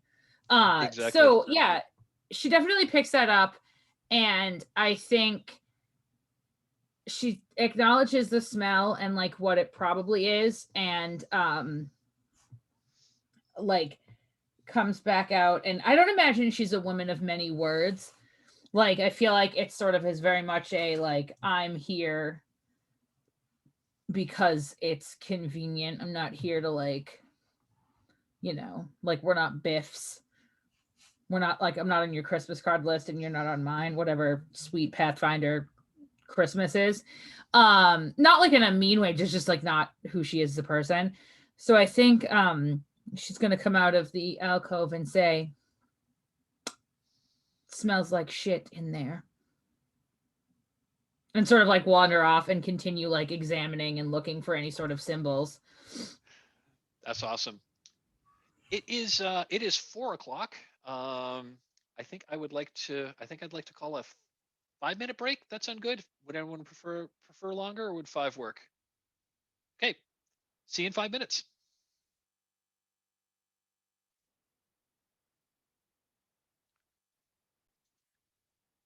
We seem to all be back, so I guess we will continue. So you're still poking. So you all are still poking around the catacombs. Anything else? Still looking through the, and by now you seem to have pretty much at least gone into every chamber through here. Really, the most interesting. I mean, it's a lot of bones. It's a lot of dust. It's a lot of cobwebs. Really, the only really interesting things you found with that hole that was very recently busted through the wall that definitely has the smell of like sewage coming up out of it. And you also found where you found a pickaxe, and you also found a pile of recent bloody bones. A question about the hunt tokens.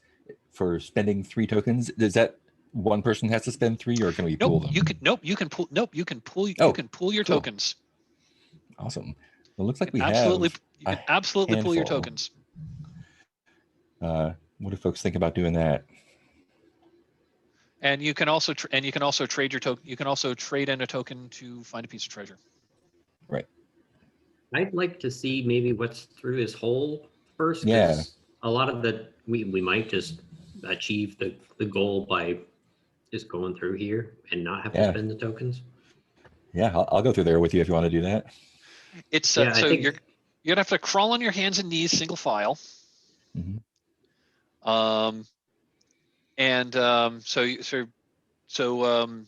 Fion and Valen are gonna climb down there. Yeah. I think Fion has none of the same kind of bodily like disgust reactions as most of the others, and so he's kind of the canary in the coal mine for a lot of these more disgusting situations. Okay. Yeah. You climb down this narrow passage. It looks like it was fairly I would say fairly hastily done, but it was kind of like inexpertly. it was kind of inexpertly dug, through the through the through the rock and through the earth that's here. It goes maybe a couple of hundred. It goes maybe 200 feet, like at a not super steep, but somewhat steep down angle. And it opens up into the Scaramega city sewers. It reeks in here.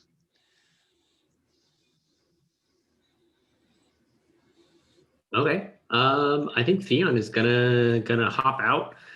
Since I don't have like a sense of smell or a sense of like what kind of safety or gases there would be in here, I do have a cage of rats that I am actually using like a canary to like Okay. hold out and see what the reaction of the rats is to Awesome. I will Well, definitely also let you know my opinion about the smell. Yeah, it's foul. It's like overwhelmingly bad. Yeah, and this is actually a pretty big this is a pretty wide sewer tunnel that's got like lots of like really gross, like really befouled water and effluvia with like chunks of really disgusting things flowing out, and it's actually flowing fairly quickly. Can we tell you from know the that you know that what happens with I mean, those of you who've been in Caramega for a while know that what happens is the sewage is generally mostly collected by this one pipe that kind of flows out through the side of the cliff and just kind of lands in. Can we tell if the hole was dug from the crypts out or from the sewer in? It's dug from the sewer in. You can tell that. Okay.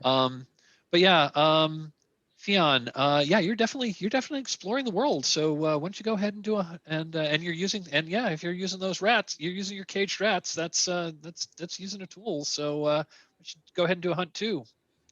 and that's Yeah, a 6. Yep, you get a token. I'm gonna say that from what you can tell, this is, you are now in the vast network of sewers. That you're in the vast network of sewers beneath the city.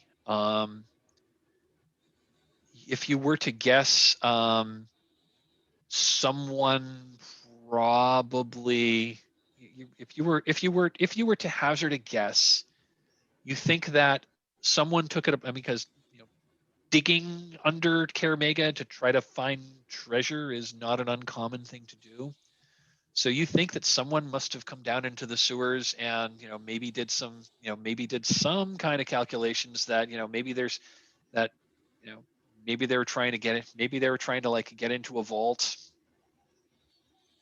but where to go from here, it's kind of hard to tell. I mean, it's you're in the vast network of you're in the vast network of sewers, and in the end. And I'll just say to the players, this encounter area the tunnel in the crypts that I when I converted that from the original module, the GM's notes were mapping the sewers is beyond the scope of this adventure. Okay. So I think the one thing that Theon is going to kind of look for is, does it look like whoever dug this tunnel is the one that's been stealing bodies and pulling them back out this way? You are thinking probably not. You're thinking this is probably some kind of independent. You're thinking this was probably some kind of independent treasure hunter. And if you were going to hazard a guess, it was whoever the guy who dug this is probably also the person whose short sword you now own. Yeah, is there like maybe like a pack or something? I'm gonna actually spend one of these hunt tokens. Sure. Okay. And maybe there's like a pack that's next to the hole, and I can match the sword to the symbol on the pack. I'm going to say, absolutely. You find that there's a ledge. I'm going to say that there was kind of a ledge that was above where the effluvia goes, and it looks like there was a small kind of like maintenance, not a camp for sleeping, but a camp for like an equipment camp. where whoever was mining like had some other stuff. And you also find there's like a spade, and there's a spade, and there's a maul, and there's other digging equipment. But you do find, I'm going to say that you find that there is I'm going to say that you know what he left there's a silver hip flask that's worth a gold, and when you open it up, it's full of some pretty good whiskey. Okay. I mean, not that I can't tell that it's good whiskey, but- not that Fion really knows from whiskey, but there's a silver hip flask, and I'm going to say it's got a name engraved on it. I love that. And what's the name?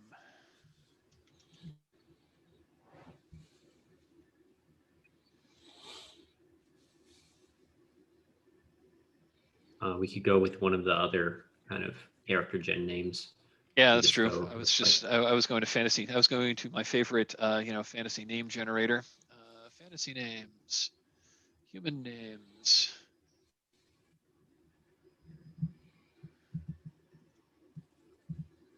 Come on. Yeah, and like etched onto, so the this is add silver hip flask, 1 gold to your found equipment. You can also note that that contains whiskey. It is etched with it. It's got kind of nice filigree on it, and engraved onto it is the name Ketting, Ketting.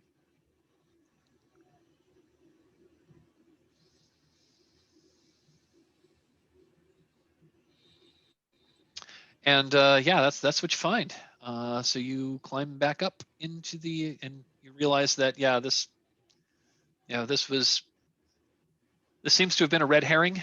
You return to the catacombs. What do you do now? You have found some treasure. I believe you may have a total of. I believe you could collect enough tokens to solve the set if that's what you would prefer to do. Or you can keep exploring. There is still the. You can keep poking around the catacombs. You can check that other door that was off of the main room. There's also still those stone doors that were marked with the symbol of Sister Pharasma. I have no tokens to contribute, so I'll let y'all decide that. I'm happy if y'all want to take that path. But I think Bennett at this point would be pushing it's everyone. It's clearly through the large stone doors that were right in front of us. We should check the obvious before we start digging in the corners. I'm all right with that. Listen, obviously you have to break all of the pots and open all of the chests before you marker. I don't know, that clearly that's what we have to do. Well, you did. I mean, you did go into the cellar where there were an awful lot of rats, but I told you didn't have to kill them. Yeah. So I'm happy to spend a token to help get through this. Yeah, I can kick in. We have 2 tokens. Does anyone want to contribute a 3rd token? I have 1. That's all I've got. So. Okay. Well, if people want to spend those tokens, we will solve the set. Yeah, let's do it.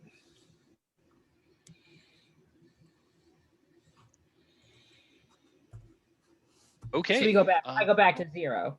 Okay, yeah, that'll drop you back to 0. That's fine because you have solved the set.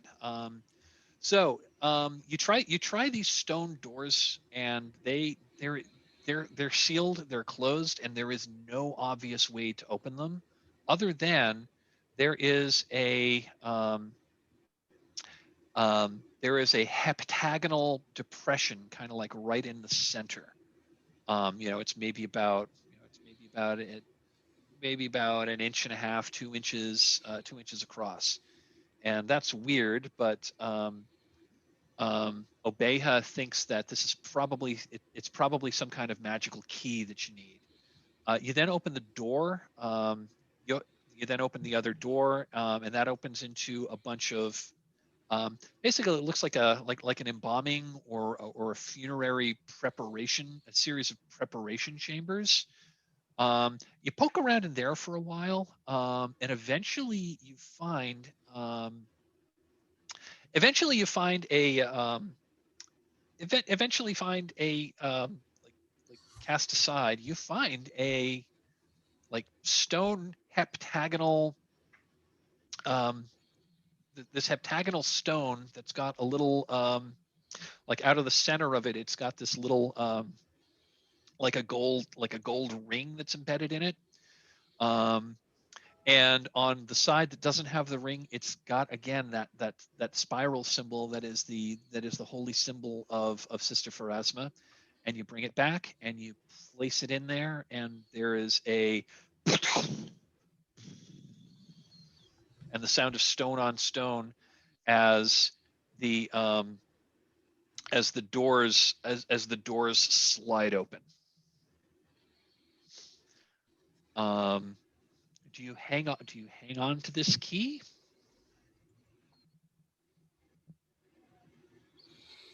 Okay. Yeah. Mm-hmm. Whoever is hanging on to it should mark that they have the Pharasman key. I think Abeha, if she doesn't have it, as soon as the door is open, she literally just takes it from just takes it from the person, like, and this is mine now. I was gonna say, I think this sounds like an Obeah thing.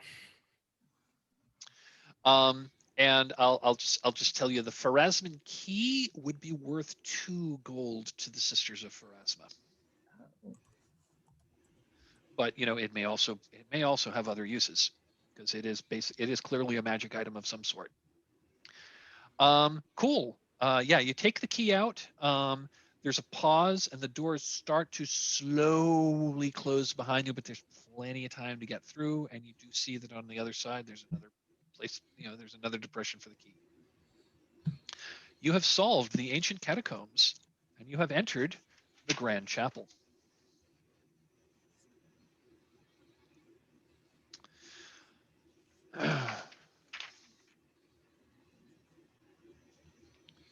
So you are now in the Grand Chapel. So this is a new set. The new set goal is to enter the monastery of the Shepherd. So yes, you're in this very large room. It's like, it's like maybe 75 feet across. It is also heptagonal, so 7-sided. In the center of the room is, up like 4 steps is a raised 7-sided dais, and in the middle of that is a like 8-foot tall statue. So you shine I'm guessing you've got lanterns or torches or something like that. You shine it around. The ceiling is very high. It's like maybe 60 feet up, and it's vaulted. And the ceiling and the walls are covered with elaborate mosaics. There are rings of, well, not exactly rings, but there are like 4 rows of stone pews that surround this central dais, and there's corridors that go down to the center. On each of the walls is a statue of on each of the walls is a statue of a different figure. Let's see. So chapter. So looking at the walls and ceilings are covered with elaborate mosaics, and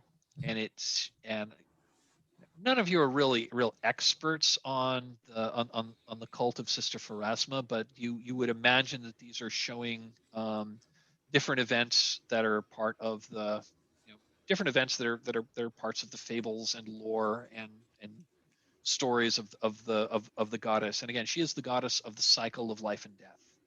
So she is, and there's this big statue that's there's no like lectern or altar or anything like that, but in the center of this dais is is this big statue. And again, there are 7 statues on each of the walls, and they are different figures, and they're different from the statue that's in the center. Is there a clear like which one would be like the beginning of a cycle statue wise, or is it kind of like not have a like 1 through 7? So you're checking out the so you're checking out the statues that are on the walls. Yeah. Okay, so so on the walls are 7 white marble statues, and they all depict different people. So the one you happen to walk up to is a statue of an angry-faced woman with kind of wild hair, who's dressed in robes and is holding holding some kind of elaborate polearm. As far as you know, this is not imagery of the Church of Pharasma at all. This seems a little out of place. Well, I had such good luck with the other statue. Let's let's pat it down.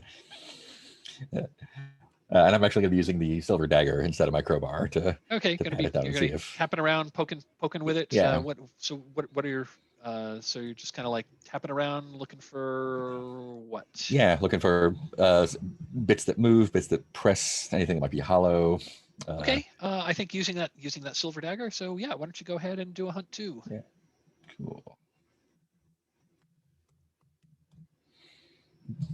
Slash. Ooh, 3 and a 1. Ooh, okay. You find something terrible. You find something terrible. Okay.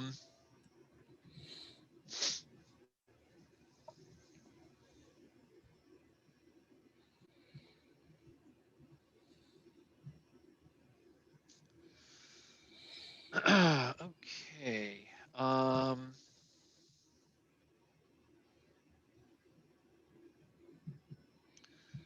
do you find? Let's see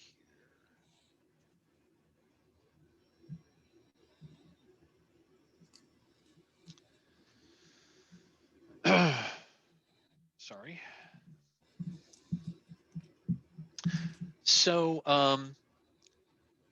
so as you're poking around around this statue, it's standing on a plinth. But as you poke around behind it, you pull you pull your hand away, and you definitely felt a whole lot of cobwebs. And like I said, there were cobwebs kind of everywhere.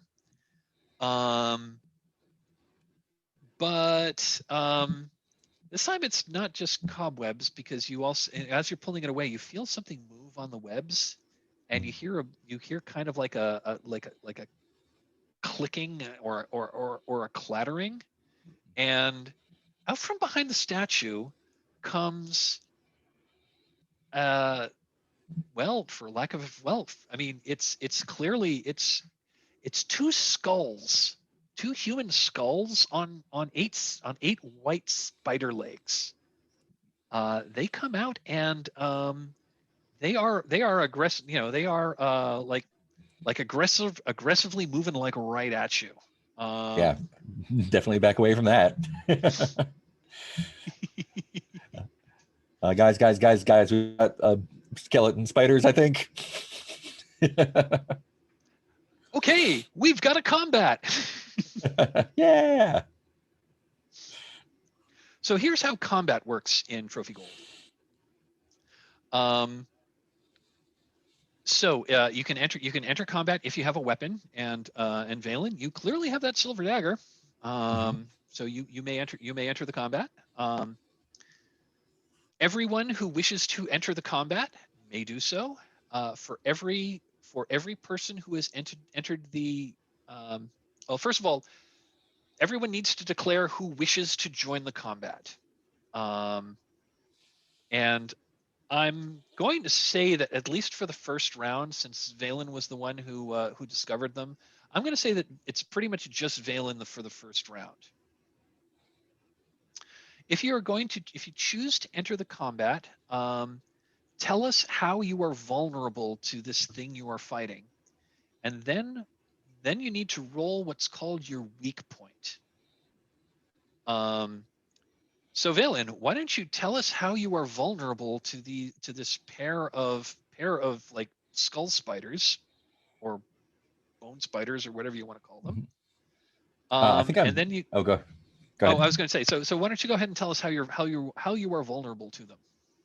I think I'm vulnerable because I was very close to it, and I probably also like have some of the, if there's some the webbing stuck on my hand, and if Okay. it wanted to sort of approach me quickly, it could just climb straight up that. Climb up the web. Oh, I love that. I love that. Okay. So you're now going to roll your weak point. So go ahead and type /weak. 1. Your weak point is 1. That's actually good. That's actually a pretty good weak point. Yep. So we're now going to have a combat roll. So monsters have a rating that's called endurance. And what you have to do in a combat roll is for every combatant that is involved in the fight, you roll 1 dark die. So we figure out however many dark dice there is, and then somebody rolls that number of dark dice. And it's a combat roll, so it'd be slash. So the command would be /combat and then the number of dice you want to roll, and it'll roll some dark dice. We are looking at the highest 2 dice in the roll, and we'll add those together. And if that number is greater than or equal to the monster's endurance, you win the fight. If the highest 2 numbers do not exceed that, then the fight will go on for another round. On subsequent rounds, if more people join the fight, they add more dice. So if like in the first round of combat, it's only 1 person, you're rolling 1 die. And also for every round beyond the first, you add another die anyway. So if it's only 1 person on the fight, you roll 1 die the first round. If it's still only 1 person, you roll 2 dice the second round. If you're still fighting, you roll 3 dice the third round, et cetera, et cetera.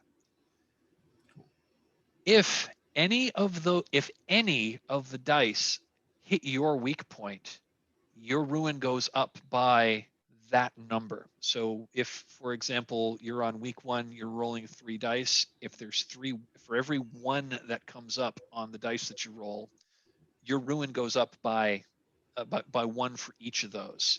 You can negate that. Even if you're hit multiple times, you can negate the hit in that round of combat by marking off your armor. So if you mark off 1 piece of armor, you avoid all hits that you have taken. Everyone who joins a fight, you roll your own weak point. If people have the same weak point, well, then you both get hit if one of those numbers come up. So I think this is a really interesting die mechanic. So it looks like Valen's the only person in the fight this round.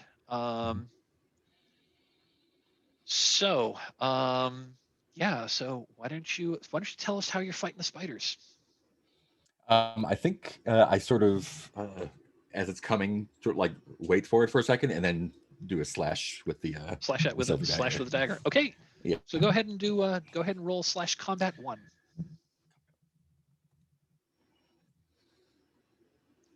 You got a 6. That's a 6. All right, cool. You got a 6. Let me just double check the. I think that's going to be enough. Let me just double check the stats for the skull spiders. As they were a month, they're detailed in a previous. They're detailed in another section, but I was like, yeah, that's really the only appropriate monster here. Yes. Yeah, that's it. You have slain the skull spiders. Tell us how you kill the spider. Yeah, I think as I'm pulling back, like I'm watching it crawl up the web towards my hand, and I think just before it gets to my hand, it makes a leap for me, and that's when I just kind of like cut it in two with the shatter the skulls apart. They Got it. fall and clatter a little bit. Yeah, they do. And when they fall, you realize that you've slain these spiders, and when they fall, you realize that these things are almost like hermit crabs. That's an actual human skull, but when you kill it and it falls, like the skull falls off and rolls away. So the spider actually has a so the spider was basically using one of these skulls like armor, but the spider Yeah. itself is bone white. But they were super creepy. So, so that was combat. So the other thing that's cool with combat is you can now we're going to do a gold roll. So you can attempt to see if these monster has treasure, or alternatively, so we can define what we can find if they had treasure, or you can say that I'm taking pieces of this body pieces of the monster's body that might have that some kind of collector or an alchemist or something might want. So the way you roll gold, so the way gold works is when you defeat a monster, you roll 1 gold die for every point of endurance that it had. So in this case, we're going to be doing gold 6, and for every 6 that comes up, you find a gold. All right. Or you find treasure worth 1 gold. So why don't you do slash? So this has special gold dice, which has a sun symbol on one side, and the other 5 sides are blank. So why don't you type slash gold 6? Ooh, nice. 2 gold. You got 2 gold. So probably in each one of the skulls there was some maybe the secretions it uses to attach itself to the skull as some sort of like valuable crud that can be scraped out and used. Okay, so what do you want to call it? Spider bone spider cement. Bone spider cement. Yeah. Bone spider cement. Fantastic. Yeah. So go ahead and since you were the only one in the fight, why don't you go ahead and put down gold spider cement, and then you can put parentheses 2, which means that you found 2 of them. Now the other thing we can do is there's a bestiary. So if you want to click the bestiary tab on the character keeper, this is where the characters keep track of the monsters that they have slain. So we know this thing was we know it had 6 endurance. So I'm putting that up there. What do you want to call this monster? I'm fine with bone spider.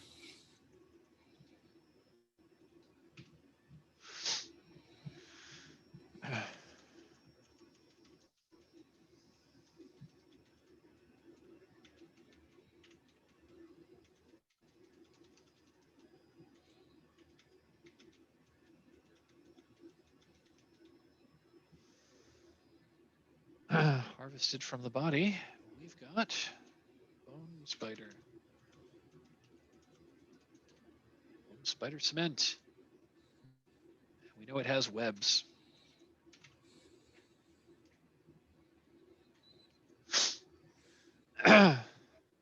So cool. We had a combat. Excellent. And you rolled well on the gold. The one time, watch out, everybody. The only time I've played Trophy Gold, we've defeated a monster with endurance 7 after a long knockdown, drag out, and everyone was like ruined. Everyone was like ruined 4 or 5 after that. We rolled gold 11 and got 0 gold. Oh boy.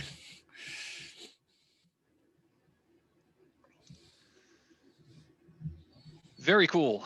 Let's see. Yeah, so I'll in case anyone didn't turn around and watch me smash that, I'll let everyone know that there are bone spiders around, maybe hiding in the alcoves with the statues. So be cautious as you're poking around.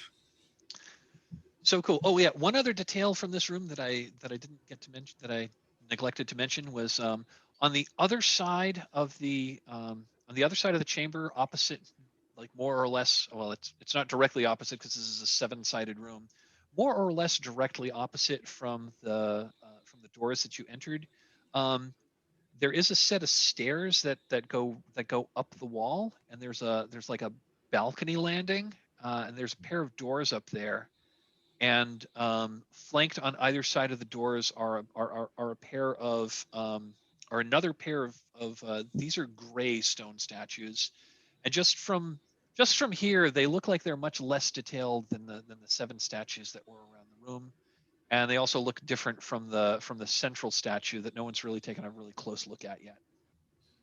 So speaking of that central statue, I think what Benna is doing, you mentioned it's like under a dais, so I'm picturing Yes. there's some Yeah, columns. it's on top. Yeah, it's standing atop. It's like, it's like 4 steps up, and there's a dais, and then there's the statue standing on that. It's on a small plinth on top. Gotcha. Well, if I've ever seen a statue hiding some sort of a crypt entrance or something, this is it. I'm sure of it. And so I've taken some rope out of my backpack and I'm tying it off maybe to one of these stone pews, Okay. or whatever sturdy structures around. And I'm going to use that as sort of like a pulley. Start pulling, trying to drag the statue off of the spot it's sitting on. Okay.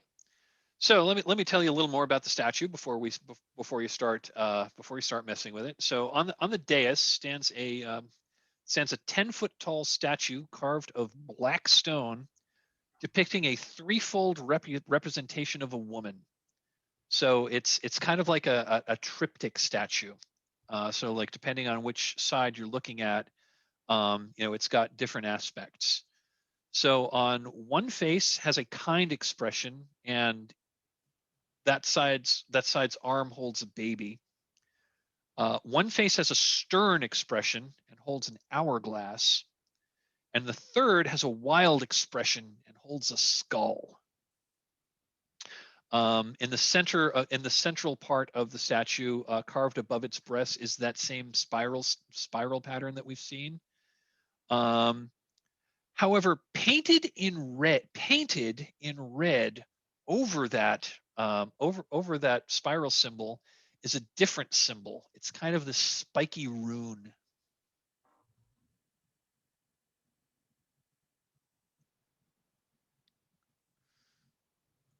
Would I know what that symbol is? Because I have symbols. You do have symbols, don't you? I do. You have symbols. Go ahead and do a hunt 2 on this. Okay. I'm going to tell you the answer, but you're asking questions about the world. Okay. Take a hunt token. Okay. And you find something terrible. And I'm going to say the thing that is terrible is is the realization. So Sister Pharasma, and you're looking at the statue, and it's like, you know the symbology here. I'm just going to tell you. So that this is a very old sort of depiction of Pharasma. They don't do the triptych style anymore. This died out like a long time ago. This is really old iconography. But yeah, it's depicting Pharasma as, the goddess of birth, was holding the baby, the goddess of fate holding the hourglass, and the goddess of death and the afterlife is holding the skull. And that's, again, it's not standard anymore, but you've seen old, there is this is known, at least known among people that like study symbology. Painted over her symbol on this statue is a very bad symbol. The symbol goes back to Lost Thassalon, and this is a symbol of undeath. It is the symbol of it is the symbol of the Rune Lord of well, it's got a couple of connotations. It was the personal symbol of one of 7 Rune Lords, the 7 wizard kings who ruled Lost Thassalon, and that from your lore. This is the symbol of the one that was. Oh, the other thing is each of the Rune Lords was kind of associated with like one of the 7 deadly sins. This one is associated with the sin of gluttony, and that sin is also associated with undeath. So this is a symbol of undeath that was painted on the goddess for whom undeath was the greatest blasphemy. And the other thing is this was very recently painted. And I'll say one other thing that was terrible is this was painted. Yeah, this wasn't painted in red paint. This was painted in blood. Yeah, I think so as he's pulling on the statue, is it moving? It's not moving at all. You're going to have to put a lot of force on that. Yeah. Obeha's going to go up to him and sort of just gently take the rope and just nope. This would go better if you'd pull with me. 2 times our strength would be more effective. She kind of points to the symbol. She's like, I don't know if better is really on the table right now. And yeah, you just know that the presence of this symbol on the statue of Pharasma, that is high blasphemy. Yeah. So I have a book of blasphemy in my bag because of course I do. And before I help my buddy, you do. It says book, comma, blasphemous. I have a love book it. of blasphemy in my bag. Listen, I don't know anything about Pathfinder, but I'm a big fan of Call of Cthulhu. So if you put a book of blasphemy as an option, I'm gonna take a book of blasphemy. So I think she's gonna be like, just sort of like hold rope in one hand, book in like the same hand, and sort of be flipping through and like matching up and looking for stuff to kind of get a sense of like, so this is a symbol for undeath. Who is it associated with? Like, what do we know about those people? And like, basically, if we start pulling on the statue, which I'm kind of committed to doing, because I mean, we may as well play The Legend of Zelda all the way. But want to kind of have an idea of who might be hanging out under there that we're gonna jump in on before we do that. Why don't you do another hunt roll? Go ahead, do another hunt too, and let's see what happens. Because you're doing something a little different here. Okay. Take another hunt token.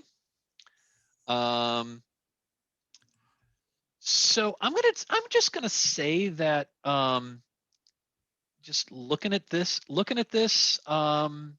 you're pretty sure that this thing is rock solid. There's like nothing. You're pretty sure there's nothing under this statue.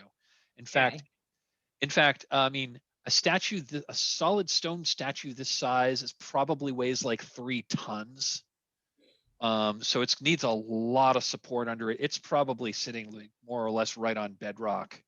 Okay. And it's also probably, I mean, and it stood here for thousands of years. And like that symbol isn't sort of like the door to blasphemy or like 162 Blasphemy Street. Welcome to blasphemy. Looking it up. Yeah, this is I mean your book certainly tells you like this is a way to really, really, really insult the priests of Sister Pharasma, and doing it may very well. Sorry, just saw the comment. Never played it, so. I'm sorry, I have to step away for just a sec. I'll be right back. It's fine. I'll be right back with a prop. Oh, I love props. I'm also a big fan of blasphemy, so there we go. Blasphemy and also, oh Jesus, all right, yeah, love that. It's the it's an OSR role playing game with the yes, and you have one as well. This game is awesome. But anyway, we're not playing Morkborg. That's okay.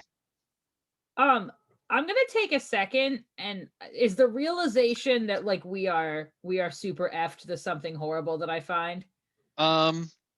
So the realization is the presence of this symbol on the statue is blasphemous to Pharasma, and that's who this temple is dedicated to.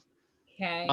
Is the blood relatively fresh, or is it kind Blood of is the crusty? blood is relatively fresh. I mean, blood turns brown and then black. This is still kind of reddish, so it's probably been there. It's probably been there like weeks or months, not years. She's gonna climb up on the dais and start wiping it off. Oh, okay, awesome. Cause like not like that like it's one thing if Obeha's doing her own blasphemying, but like she's not really a big fan of like other people like doing the blasphemying. Awesome. Okay. So you so how do you so what are you using to wipe, so how are you wiping the blood off of the statue? So I think like, you know, I mean, I imagine there's all kinds of like bandage and rags like in her pack. I mean, I think it's a thing that you would have in your pack, like, or like she's rolled up something in a bit of cloth and she's sort of is like wiping it off. And if the bits of it are dry, she's probably like putting a little elbow grease behind it, maybe like a fingernail, like Okay. through the thing to You scrape like it off. you pour off a little water into Yeah. pour off a little water into like a piece of cloth or something. Okay, Yeah. awesome. And Yeah, that, even if it like it comes off. I mean, yeah, like even if it isn't like perfect, she feels like if there is any sort of anyone watching, the point will be made. Like Oh, that's yeah. kind of like how she put the hairpin in the offering tray. Like it's kind of like, hey, listen, you know, we're not here to make waves. Got it. Okay, so okay, so yeah, you wipe the blood off and you do a pretty thorough job. You do a very thorough job of getting it, and just as you get the last bit off, the symbol of Pharasma that it was painted over, like suddenly starts glowing with a with this beautiful golden light. It doesn't get really, really bright, but it gets, it gets like as bright as like a candelabra. And you feel that light shine on you. And you feel the blessing of the goddess Pharasma. And I'm going to give you the condition Blessing of Pharasma. And that has some mechanical effect. Okay. Whenever your ruin goes up, you can choose to clear the condition Blessing of Pharasma. And when you do so, tell us how the Blessing of Pharasma prevents your ruin from going up. Okay, so So as someone, what so I'm more or hearing less- is save this.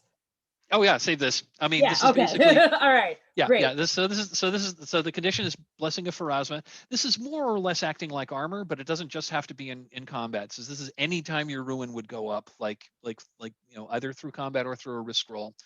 You can clear that condition to avoid taking the ruin, and then you tell us what the goddess did for you to prevent the ruin from happening. Okay. Love it. I feel like So she gives it like after it glows, I feel like there's like a little piece of dust that she can kind of see, and she kind of is like, oh, let's just like clean it up, and then gets back off the dais and goes back and I think unties the rope and like brings it back to Benna, like, it was a good thought, bud, but I don't think that's going anywhere.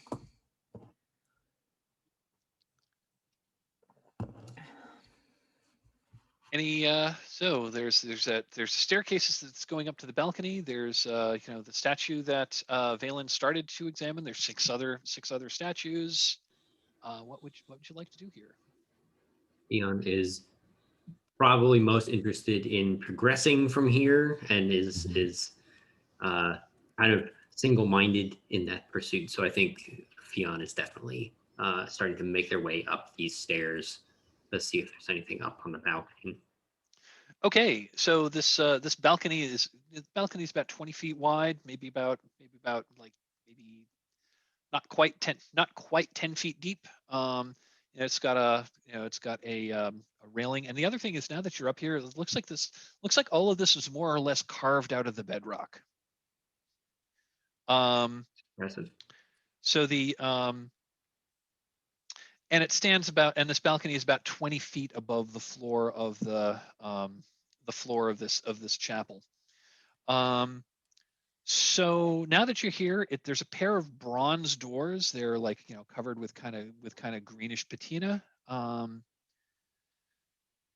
And these doors, again, they are each marked with that spiral pattern. And there is a pair of gray marble statues that are flanked it. And these statues are very different from the other ones. They're not particularly detailed. I mean, they're human. They're human.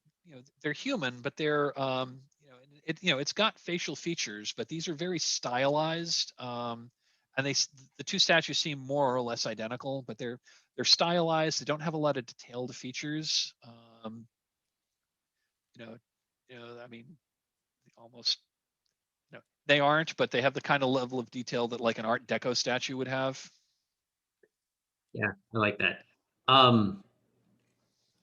Theon, as a magical construct himself, would they notice if these two statues were more than just statues? Why don't you make a hunt roll on that? Let's see here. You've got artifice, so yes, that will definitely count. So why don't you do a hunt too? 5. Please take a hunt token. And the something terrible that is, yes, you recognize these are basically a kind of lesser golem that are there to prevent people from entering that door. And the thing that's terrible is that in your magical knowledge, that elemental spirits are bound to these unwillingly. Mm-hmm. And that's what gives these statues their animation. And they're probably programmed to attack if something happens. That tends to be how these work. But yeah, the terrible thing is that these things you're gonna guess that if you try to open the door, these statues are going to attack and not let you pass. Although there's probably some kind of passcode or passphrase or passkey or something that you could say or display that would let that if you did that, they would let you pass. Yeah. But what they have to do to bind those elemental spirits to these is a ritual that, I mean, even as a construct yourself, you think is really distasteful. Yeah, no, I'm not happy about this. I want to see if I can dispel this or like free these spirits somehow and kind of like disable. Okay, how would you go about doing that? What do you want to do here? I have the ritual skill, so maybe I can look at the like go around the statue, see if there's like a binding rune or some other identifiable thing that I can either like scratch away or inscribe my own rune to counteract it. Okay, I'm going to tell you that freeing the spirits that are bound to these, I'm just going to tell you up front, it's a very complex ritual that did it, which means it's going to be a very complex ritual to undo it. You think you know how to do it. It's going to take a little bit of time to try to redo this, to try to undo it, and game mechanically, this is going to be this is basically going to be a risk. This is going to be a risk roll that is going to involve a dark die. Yep, that totally you tracks. are, and Doing John very just risky. And John just mentioned that yes, there is indeed an in development help roll. I forget the mechanics off the top of my head, but we could bring that into play if I we just want. had that up. We could bring that into Suppose- play if people would like. Where'd it go? I just had it because I was using it on Monday. Yeah, sorry. Only reason I asked is because I have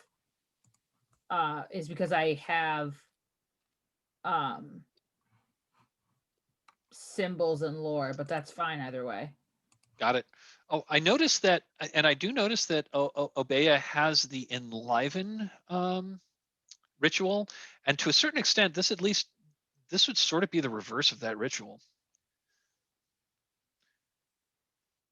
And I know there's also a ritual out there that, like, casts spirits out of something. So if you had that ritual, that would also work. But I'm just going to say that, between, your occupation as magician, you've got the skills. I think between the two of you, you could probably like put together an impromptu ritual that was very specific to this particular use case.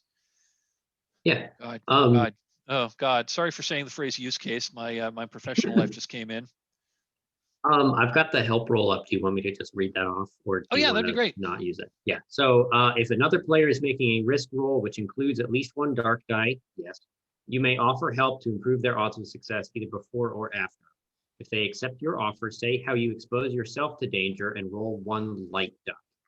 They may choose to include your light die's result when considering their overall success. But if your light die result matches any of the dark die on their roll, your ruin goes up by 1. You may only suffer a maximum of 1 ruin when helping. This is particularly relevant when a player rerolls. The helping player doesn't reroll their light die ever. However, you still increase your ruin by 1 if any of the rerolled dice show the same number as your light die, provided you haven't already increased your ruin. Okay, yeah, that works. I kind of like that. I just didn't have that in my I didn't have that in my notes, and since I figured this was going to be a teaching session, I didn't necessarily want to complicate. But yeah, I think that really works. So Theon and Obeya are going to attempt a ritual of unbinding the spirits to these statues. What does that ritual entail? What does it look like? What do the viewers at home see? Yeah, I think that since this is kind of like the opposite of a binding circle, that we've got maybe these 2 ritual circles that, like, the part of the reason it takes so long is we have to almost carve it into the stone around the base of these 2 statues, and it's basically a sending or a banishing ritual that's kind of forcing the spirit out of the world and back to the plane that they came from. Okay, I love it. So Fion, you are taking lead. So this is going to be a risk roll. Yep. So take a light die. If you have an appropriate skill, you do. So take a light die. Okay. Devil's Bargains. I am going to offer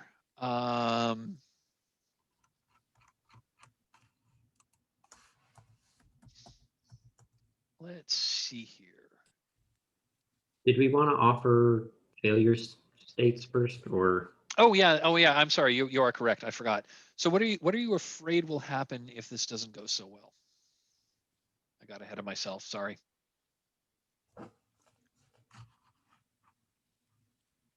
So, and specifically, I think one of the more interesting kind of fail states here is that the spirit and I kind of swap houses. That would be really interesting. And so now I'm stuck in the statue and the spirit is free to wander around and do whatever they need to do. Ooh, that would be a pretty devastating fail state, but that's pretty cool. I wouldn't have thought of that. I will take that under advisement. Devil's Bargains. Would anyone, if anyone has an idea of something that will happen something that will happen as a result of this ritual, regardless of its success.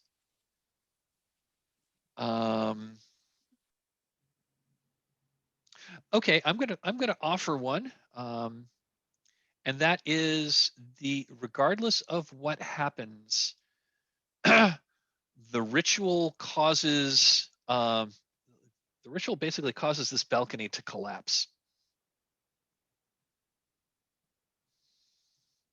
You know, the magical resonance like causes a vibration which causes the balcony you're standing on to collapse. Which I you will know, off. Oh, go on. sorry. I was gonna say I will offer that the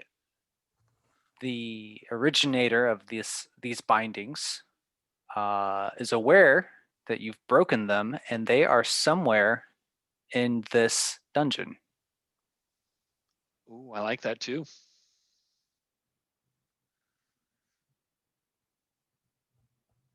Anyone else have a devil's bargain to put on the table that Sam could choose from?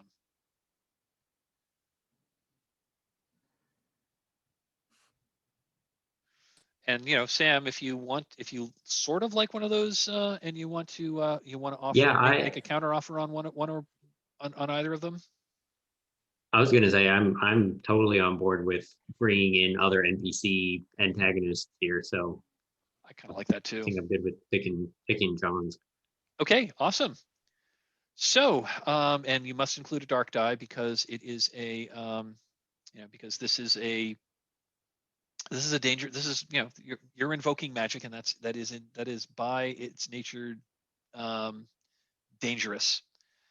And Jennifer, you are helping, so you can. I roll a light die, right? Yep, you can roll a light die. I don't think we've got.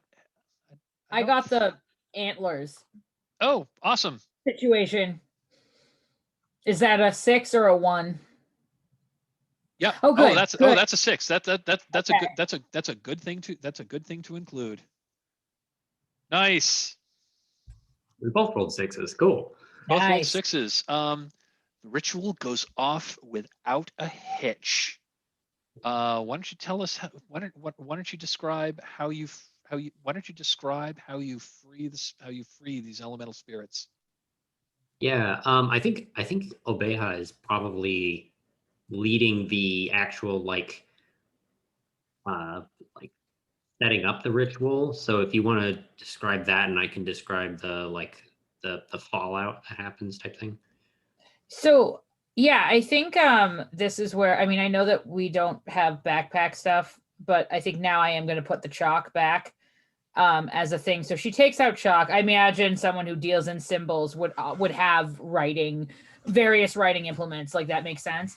So she takes out chalk, and I think like she's sort of going back to like almost like a teacher voice, like tone, like not like a I'm better than you, but like a look, you may need to do this someday, especially you being you might need to do this someday.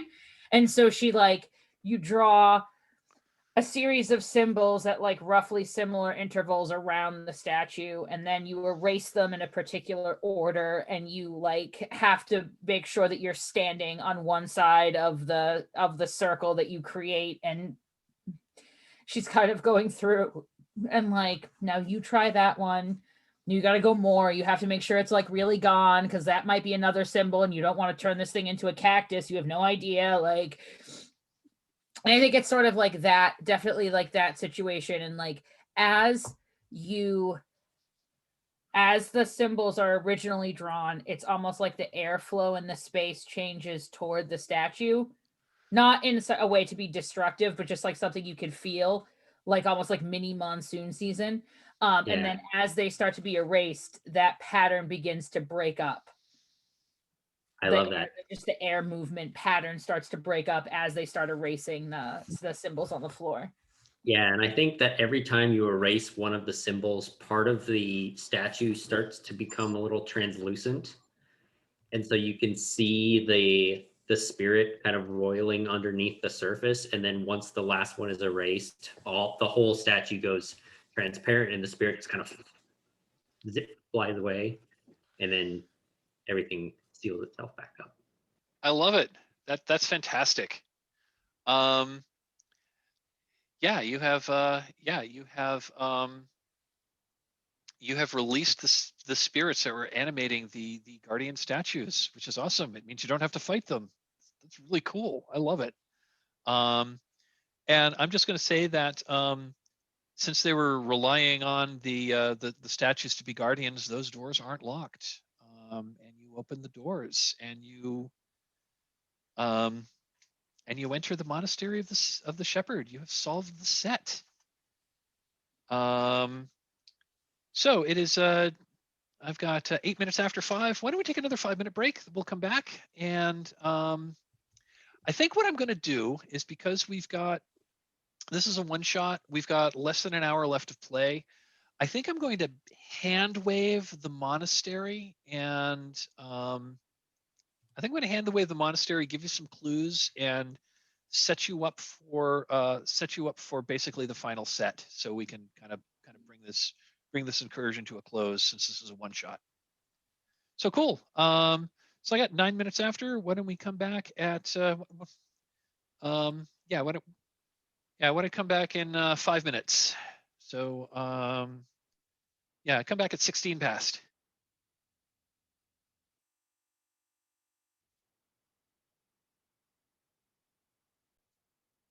And we're back. Okay.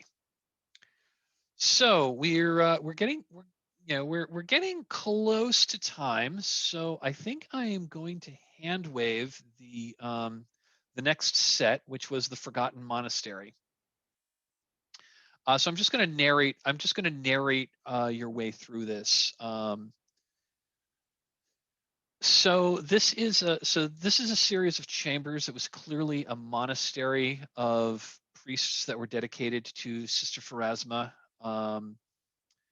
That was used again thousands of years ago in the days of ancient in the days of Lost Thassalon. Of most interest in this monastery was was some kind of a library or archives that was filled with scrolls of lore and lore and magic and whatnot. The problem was it was all written in the language of Lost Thassalon, which I think Obeah knows a smattering of, but this is mostly a lost language. So I think she was able to like put a few bits and pieces together. But the other thing that you noticed was mixed among like in this archive, mixed among these scrolls, you found some of the scrolls that were like laid out open on a table, and again it looks like recently, because they didn't have dust on them.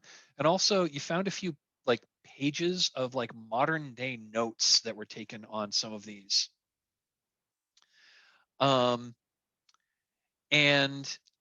in part of yeah, well, the problem with some of these scrolls, like, oh, cool, these scrolls are awesome, and so a couple of you took a couple of the scrolls, but the second you took them out of the library, they just crumbled to dust, like thousands and thousands of years suddenly caught up with these scrolls, and they just disintegrated in your hands. So you think that this archive has some kind of preservative magic, and that you'll need to, in order to remove these from that archive, you'll need to use some kind of modern day preservative magic on these scrolls. Otherwise, they're just going to disintegrate. However, one thing that you did, so I'm going to say you spent some time in there. You dealt with, and while you were in there, you dealt with some kind of like magical guardian. It was called dealt with some kind of magical guardian that was in there. It was a rune that was moving around and was like hitting you with magic. And but between the magician and the sorceress and the and the quick thinking of the other characters, you were able to you were able to defeat it without taking serious damage. One thing you did learn from going through all these is you took some time to go through this archive, and you found out that there is, beyond the monastery, there was a secret set of vaults where forbidden knowledge was kept. And the notes that you saw that were taken, that were left behind, were again of a modern hand, and the notes were in like the current modern language. And it was notes on how to get past this. It was notes on like how to get past the magical barriers that guarded the Gnostic vaults, and you learn those secrets as well. So you found the hidden room in the monastery that had basically a magical doorway that leads to the Gnostic vaults. You learned the ritual that would open that doorway, and you open the doorway and you go through. So I'm just hand waving, solving the monastery set so we can get to the end. You don't, and you're not gaining anything, and you're not using any resources to do this. I'm just kind of like moving the action forward. So yeah, this portal was it was like a disc of silver that was set into the wall, and it was a big disc. It was like 8 feet in diameter, and painted on and inlaid into it in copper was a stylized 7-pointed star. And you spoke the invocation of entry before this, and this this portal like shimmers and becomes insubstantial, such that you can now pass through it. And you step through into the Gnostic vaults.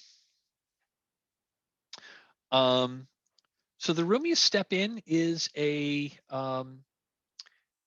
moderately sized like rectangular room. Unlike most of the other rooms that you've come by, it does not have elaborate decorations or mosaics or carvings on the wall. It's just it's just kind of a big room. It's about 30 feet wide, about 40 feet long. Again, it's got the vaulted ceiling to keep the to keep the pressure of the roof from collapsing on you.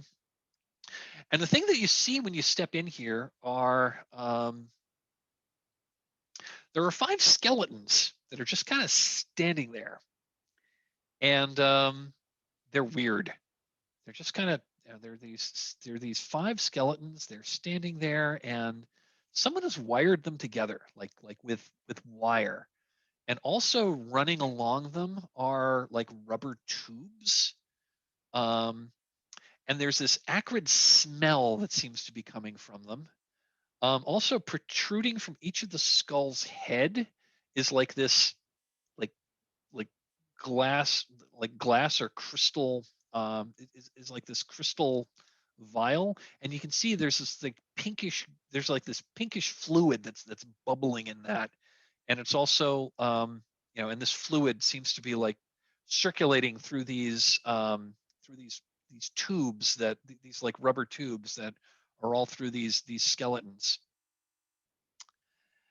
And basically, as soon as this magical portal that you step with closes behind you, all of these weird skeletons suddenly jerk to life, and they are all they are all carrying spears, and they all suddenly jerk to life and like point their spears at you and advance. What do you do? And the portal is closed behind us. Yes. Portal has indeed closed behind you. You're going to need to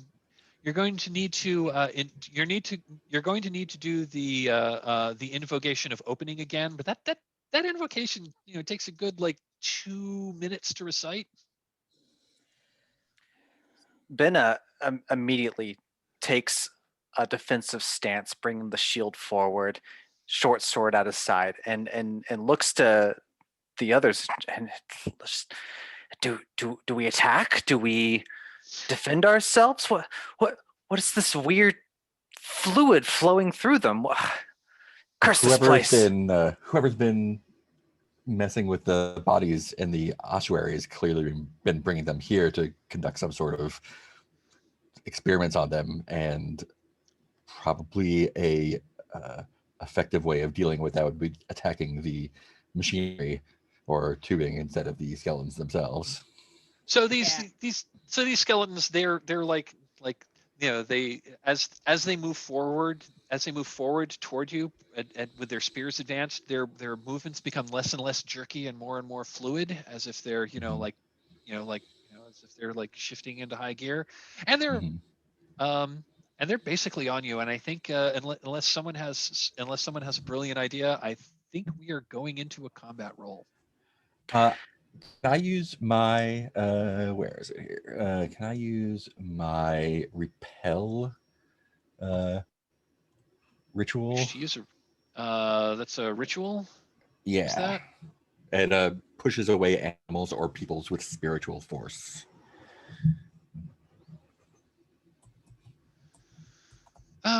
Push away animals or people with a spiritual force. Just to sort of like give us a little bit of breathing room. Yeah, I'm going to say that you could use. I'm going to say that you could use. Before we get to combat, I'm going to say you can actually use you could use that ritual, and I'm going to say. So what's your intent to? What's your intent here? It seems like they're kind of advancing in an organized manner, and They my are. intent is to push them back. They're probably not expecting that, and sort of like give us some breathing room and probably disorganize them a little bit, sort of Okay. like scatter them. So you want to kind of like push them either way, because there is a door on the other side that's past them. Well, I should say it's not a door. It's an open passageway that's on the other side of them. So you want to try to like. I mean, are you trying to like push them aside so you can like run up the middle, or either that or push them all against one wall and run around. Basically, you want to push them aside so you can run past them. I want to kind of disarray them. Okay. Yeah.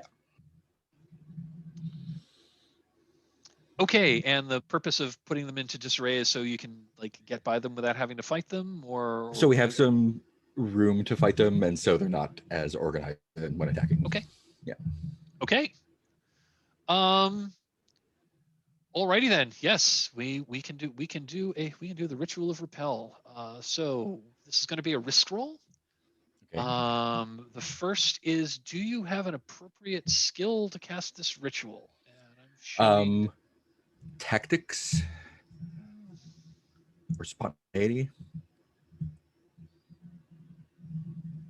I could see, because normally in order to cast a ritual, you need to have some kind of like magical, you need to have some kind of magical skill for the to invoke the magic. So, like rituals is one which allows you to do it. There's there's a skill like geomancy. So if you had like earth-based skills that would work, earth-based spells that would be. So I'm not seeing anything that's really magical here. So I can't give you the die. I can't give you a light die for having a skill. We can get a light die from a Devil's Bargain. Yeah, let's do that. That's fun. Here's a Devil's Bargain. Whatever happens, regardless of how this goes, you, Valen, are separated from the rest of the party. Yeah, that sounds fair. And if anyone else has one to put on the table.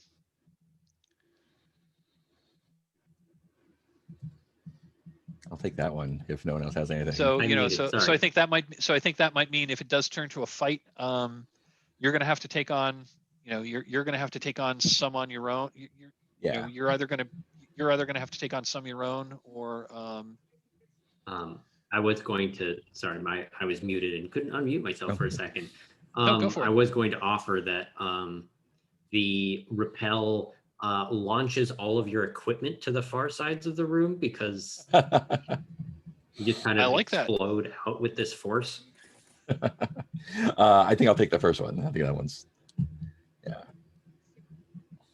Anyone else has one anyone else want to offer one? Or if you like, so, okay. Yeah, I don't think I have one right now. Okay, cool. So you're going to go for, regardless of how this goes, you will be separated from your friends. Mm-hmm. Okay. So you can take it. Should we go around and say what could go wrong? Oh, right. I keep Oh, yeah. forgetting to do the what could go wrong. I keep forgetting that. Yeah. So what could go wrong if this doesn't go so well? I think if it goes wrong, it sends me flying back, like knocks me on my ass and unprepared for a bit. Like whatever the force is between us pushes us both back. Anyone else have an idea that something might go I wrong? think that this pink fluid flowing through them and out their skulls might be volatile. It might be somewhat explosive or something. Who knows? Love it. Yeah, I like that one. And then the one I was going to offer is that you take too much time with this ritual, and maybe it still goes off, but by the time that they are actually up to us, they basically got us surrounded. So you maybe launch one across the room, but the rest have kind of encircled us, and now we're surrounded. These are all great. I will take all of those into consideration if this risk roll doesn't go so well. Okay, so you're rolling with one light die and one dark die. So why don't you type Is it risk 1/1? / risk 1/1. Here goes. Ooh, dark 6. There's a 6. So the ritual goes off without a hitch, but your ruin goes up. Yeah. So it goes up to 4 So now. why don't you tell us like what this ritual does and how this is giving you folks an advantage and what you intend to do with this. So what does this look like? I think this is a trick I picked up in the course of smuggling stuff in various places, and it's something that it's a desperation move I use to get out of a tight spot, and it basically is just a series of mumbling and hand gestures that does a thing, and you get the little blue symbol glow thing and pushes that forward, and that expands outwards, and it's sort of like a visible force bubble that pops out, and it kind of like takes my breath away for a minute. Got it. And what did it do to the skeletons? It pushed them kind of like in an equal what's the word, like an equal distribution in different directions, and kind of just like knocked them all down and sent them into on the floor into whatever equipment was there. Okay, fantastic. They all go, fantastic. They all go sprawling. Yeah. And I'm gonna, they all go sprawling. So they're gonna take some time to like get back up. So that does give you a chance to like get by them if you'd like. I am going to say, that the magic that this force you used to knock all them down, it also knocked yourself back. You got caught in your own wave of force, and you got thrown back really hard against the wall, and you cracked your head pretty hard against the stone wall, and that's why your ruin goes up, and you got one hell of a headache. You may have a concussion. And I'll just be like, go, don't worry about me. But yeah, you get past the skeletons. They maybe so you run down the corridor, and there are a couple of like smaller chambers on either side. You do hear the skeletons like you hear the clatter of like bone on stone, and they're a few dozen yards behind you, but they seem to be following you. Can I add to honor the separation part? Right. Just That's right. You got separated. I can hear them coming down the corridor, and I will basically like stay back to make sure they don't get past while the others are going through. Yeah, I'd forgotten about the devil's bargain. Thanks for mentioning. I'll buy you a little bit of time. I don't know how long I can hold them. Okay, that's awesome. So I'm going to say that they can't all fight. So I think I want to. So I think I'm going to. I think I'm going to do some splitting here. So the skeletons can't all fight you at once. So normally it would be. So normally if all of you were fighting all of the skeletons, you'd basically be fighting. It'd be like one fight against against an enemy that was of a certain endurance. I'm going to say if you're fighting them alone, they can't all get at you, especially if you've, since you've like gone into this corridor. It's it's only it's only about like 6-8 feet. It's only about like 8 feet wide. So they Yeah, can't. and they've So got the spears. They got the hardly spears. maneuver So in. Yeah. I'm going to say that they're going to fight you in basically two waves. So there's going to be a combat, and so you're going to have to fight. Basically, you're going to have to fight. Basically, you're going to have to fight 3 skeletons, and then you're going to have to fight 2 skeletons. So it's going to be a pair of combats. Cool. Again, unless people want to stop and try to help, but again, there's not a lot of space to help. So I think if the rest of you are like going down the corridor to try to see what the rest is, I think I want to do the first round of combat against the skeletons first. Then I'll go back to the rest of the characters and see what they're doing, if that's okay. So, and I just saw time. So I think I'm just going to. I think we're just going to do this in I think we're just going to do this in one roll. So I think I'm going to advance this. Valen, go ahead and roll. Go ahead and roll weak. I'm just looking at time. What I don't think I want to engage combat just because of time. We're getting really close to we're getting really close to time. If it's okay with you, I think I'm just going to hand wave and say Valen is able to defeat the skeletons but takes 1 ruin. Yep. With that. Fight. And then you'll be able to catch up with the rest. You'll be able to catch up with the rest of the group in a minute. So the rest of you, you make it to you go down this corridor. There's a few side passages that seem to be mostly unused, but you make it to what's clearly an alchemy lab. Yeah, we're getting close to time. I think I'm going to switch to narration. You make it to an alchemy lab. It's just full of it's full of alembics and and like flasks with liquids of various sorts that are like bubbling, and like there's this acrid stench of chemicals that are in the room. Along the back wall are 3 glass cylinders that have hoses attached to the top, and they're full of like bubbling green liquid. And inside each of those cylinders is a human corpse that has like wires and tubes that are like stitched through its that are kind of like stitched through it.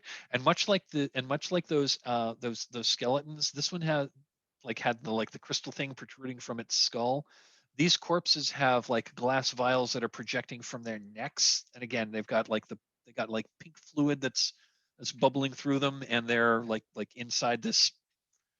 They're inside this fluid, and as you enter the room, there's a man in there, and he turns to face you, and it's an older man. And he's very, very pale, like he's been underground for a long time and hasn't seen the sun. He's got long, stringy gray hair, and he looks at you and he shouts, like, "Get out of here! Get out of here! This is none of your business." He is wearing what looks like the robes of a Pharasman priest, although the robes are like stained with like chemical burns and blood and whatnot. And given time, I think we'll just I think I'll ask what you folks are intended to do here, and we'll we'll engage as many mechanics as we can in the 20 minutes we have before this game ends. So what do you do?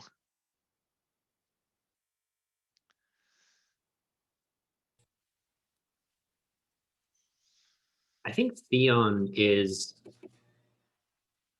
exclusively interested in getting that payout from the priests, and so just regardless of everything else, I've been like maybe like mapping out exactly, like I pull out a piece of paper and start exactly mapping out how to get to this room and all the things that we did, and like I go up to this person like, all right, what's your name, and start like taking down like potentially like a way of like proving that we got here and how to do a thing.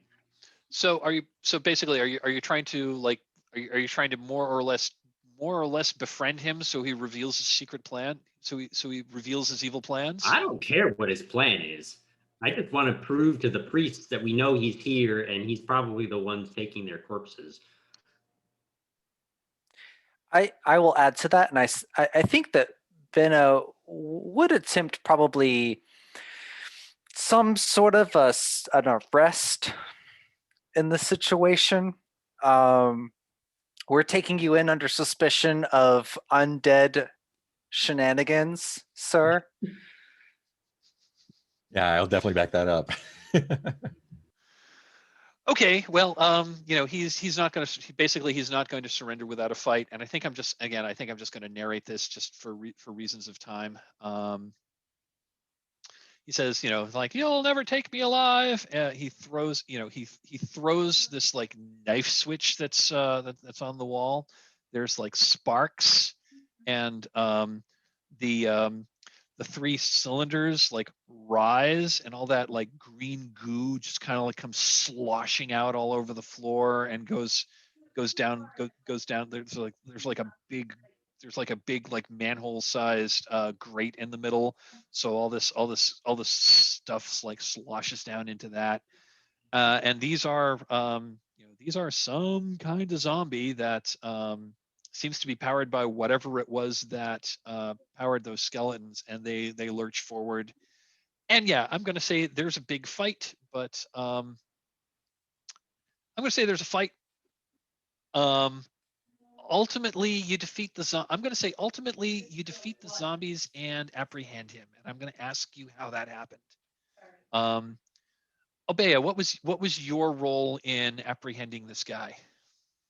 So Obeya, realizing that she is dealing with Phelan and Benna, who are just much better at like the sort of face-to-face combat, Obeya instead used her bow and started at just rapid fire, like not even paying attention, piercing as many tubes as were visible on creatures, flowing from various whatever, like anything that she could poke a hole in or break, like any containers, just trying to disrupt whatever fluid exchange. I mean, I'm imagining it's almost like zombie hydraulics is what's keeping these things going, right? Like more or less. Yeah, so that's basically what she does. And I imagine like as they're sort of bearing down on us, like, like Benna's got the shield up, and like Theon is like about to do something cool and magic-y, like just arrows flying in the background, because like, I mean, I'm a wizard, swipe, not an archer.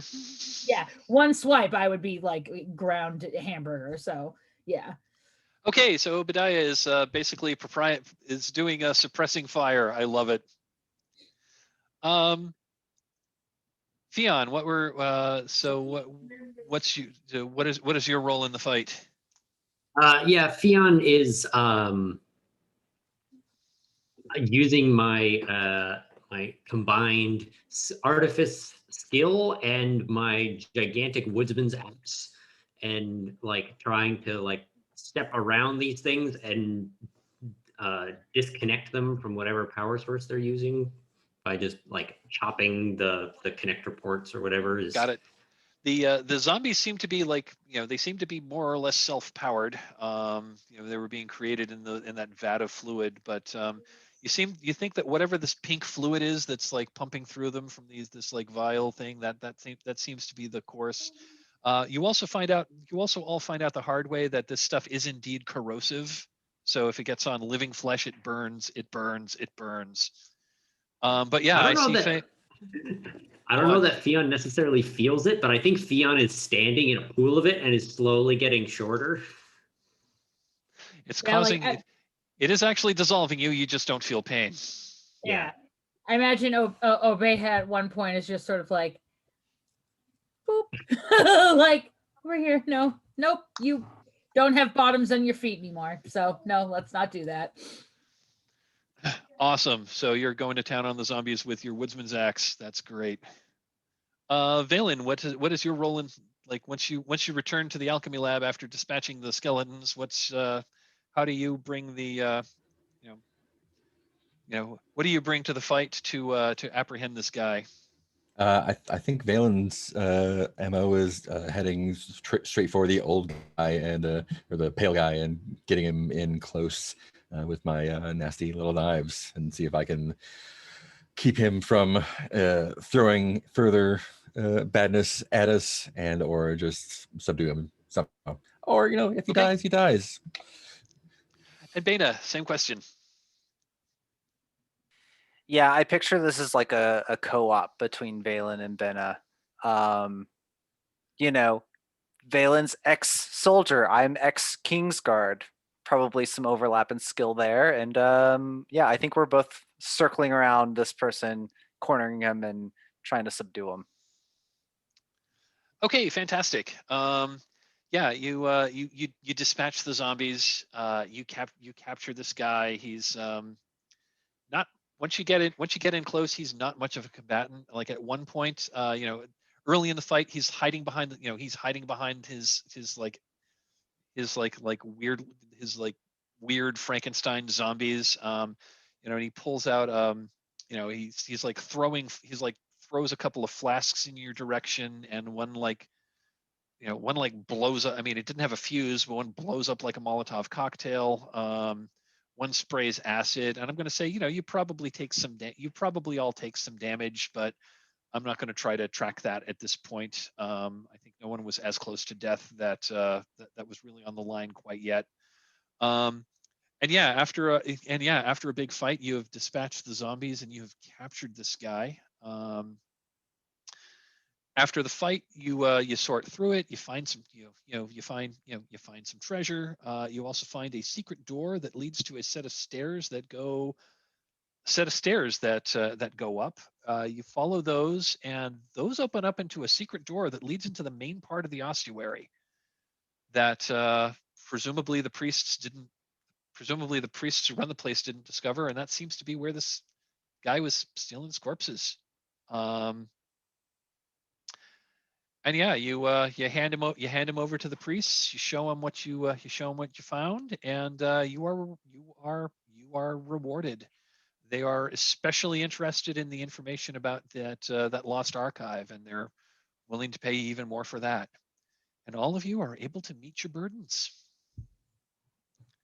This is an abbreviated version of Trophy Gold. I think now that I've played it, I think I realized that this is definitely a 2-session adventure, not a one shot. But thank you. I really enjoyed this. I love these characters. I wish I didn't have to narrate quite as much as I did, but I think it was fun. I think you all got a taste of what this game is and how it works. I would love to see more of these characters, but one shot, so probably won't. I'm going to do a really brief kind of stars and wishes thing. I'll start with my wish, and that is I wish we had more time to really delve more into these characters' backstories and do the hearthfire maneuver. Do the hearthfire stuff. That's pretty cool mechanics that we didn't get a chance to look at, but at some point in the future. I am looking at probably running Trophy Gold at some point on the regular Gauntlet calendar, and that would be a multi-session series, and that would give us a chance to delve into the characters a little more. But that's I don't have it on the calendar yet. Hopefully soon. Stars, yeah, I loved all of your characters. I just I thought that they were a lot of fun. I think y'all were really getting into it. I would love, and I would love to hear more from these characters to see what they would do and their future and their further adventures. Would anyone else like to call anything out? Yeah, I think mainly just the more time is everything else is really fun. Yeah, stars to Mike. I forgot how much I missed all the Pathfinder lore stuff because that was kind of my life for about 4 or 5 years. And so Rise of I did the full Rise of the Rune Lords thing, and it was like, oh yes, I know who that statue is, and it's great. I love that. So thank you so much for that. That was a really great trip down memory lane.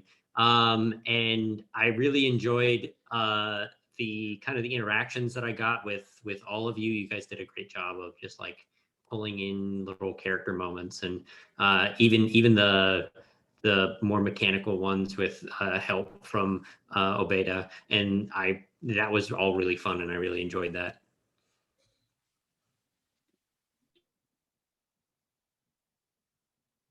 I just had a really good time. This was fun. I don't feel like I have like enough experience to really say much more than that, but like it was just fun. I've never played this system before. When I first looked at the materials this past week, I was like, not really. I was a little overwhelmed. But yeah, it was really fun. Yeah, I'll give a star to all the players. I had a lot of fun playing with all of you.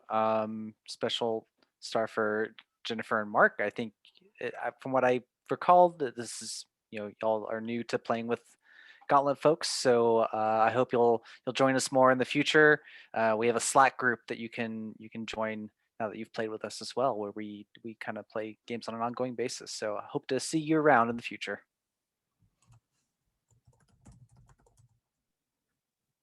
Yeah, I'll also call out the Slack. Anyone who has played any game with us can join the Slack. It's free. You don't have to be a Patreon member. The Slack's a little more inward focused, where we talk more about the Gauntlet community itself. But we also talk about that's a place where people will pitch like what games they might be interested in running or what games they might be interested in playing, and there's a whole lot of off-topic stuff that's also a lot of fun. But it's bunch of really good folks. So that was Trophy Gold, folks. I really enjoyed this. I thought this was a lot of fun. My big thing is I wish we could have a second session of these characters to really give this adventure justice. But I also lived and breathed Pathfinder for like 6 or 7 years and was really steeped in the lore. It's kind of the one thing that I continued even after I stopped playing Pathfinder. I ran kind of an open sandbox dungeon world campaign for a couple of months in the Pathfinder world, and I find I really like the world lore, although it sometimes it gets a little too developed and things aren't quite loose enough for my taste. But the Pathfinder rule set is really weighty. Not to get too far off topic, but my current home group is doing Godbound, but we are quote unquote mythic characters and we're just planes hopping around the Pathfinder world, and it's a lot of fun. Very cool. So very cool. Another. Okay, I guess one other question I will put to you. I did record this session.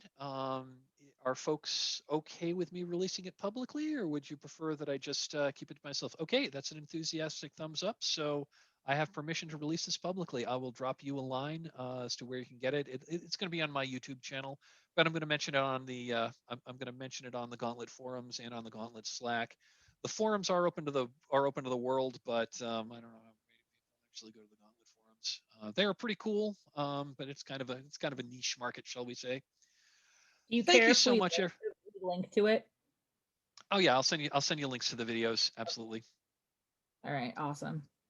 Thank you so much, so much, everyone. I had a blast. This was a whole lot of fun. Thanks for doing this. This is my this is my 7th and final game for Gauntlet Con, and this is a ton of fun. I really enjoyed this.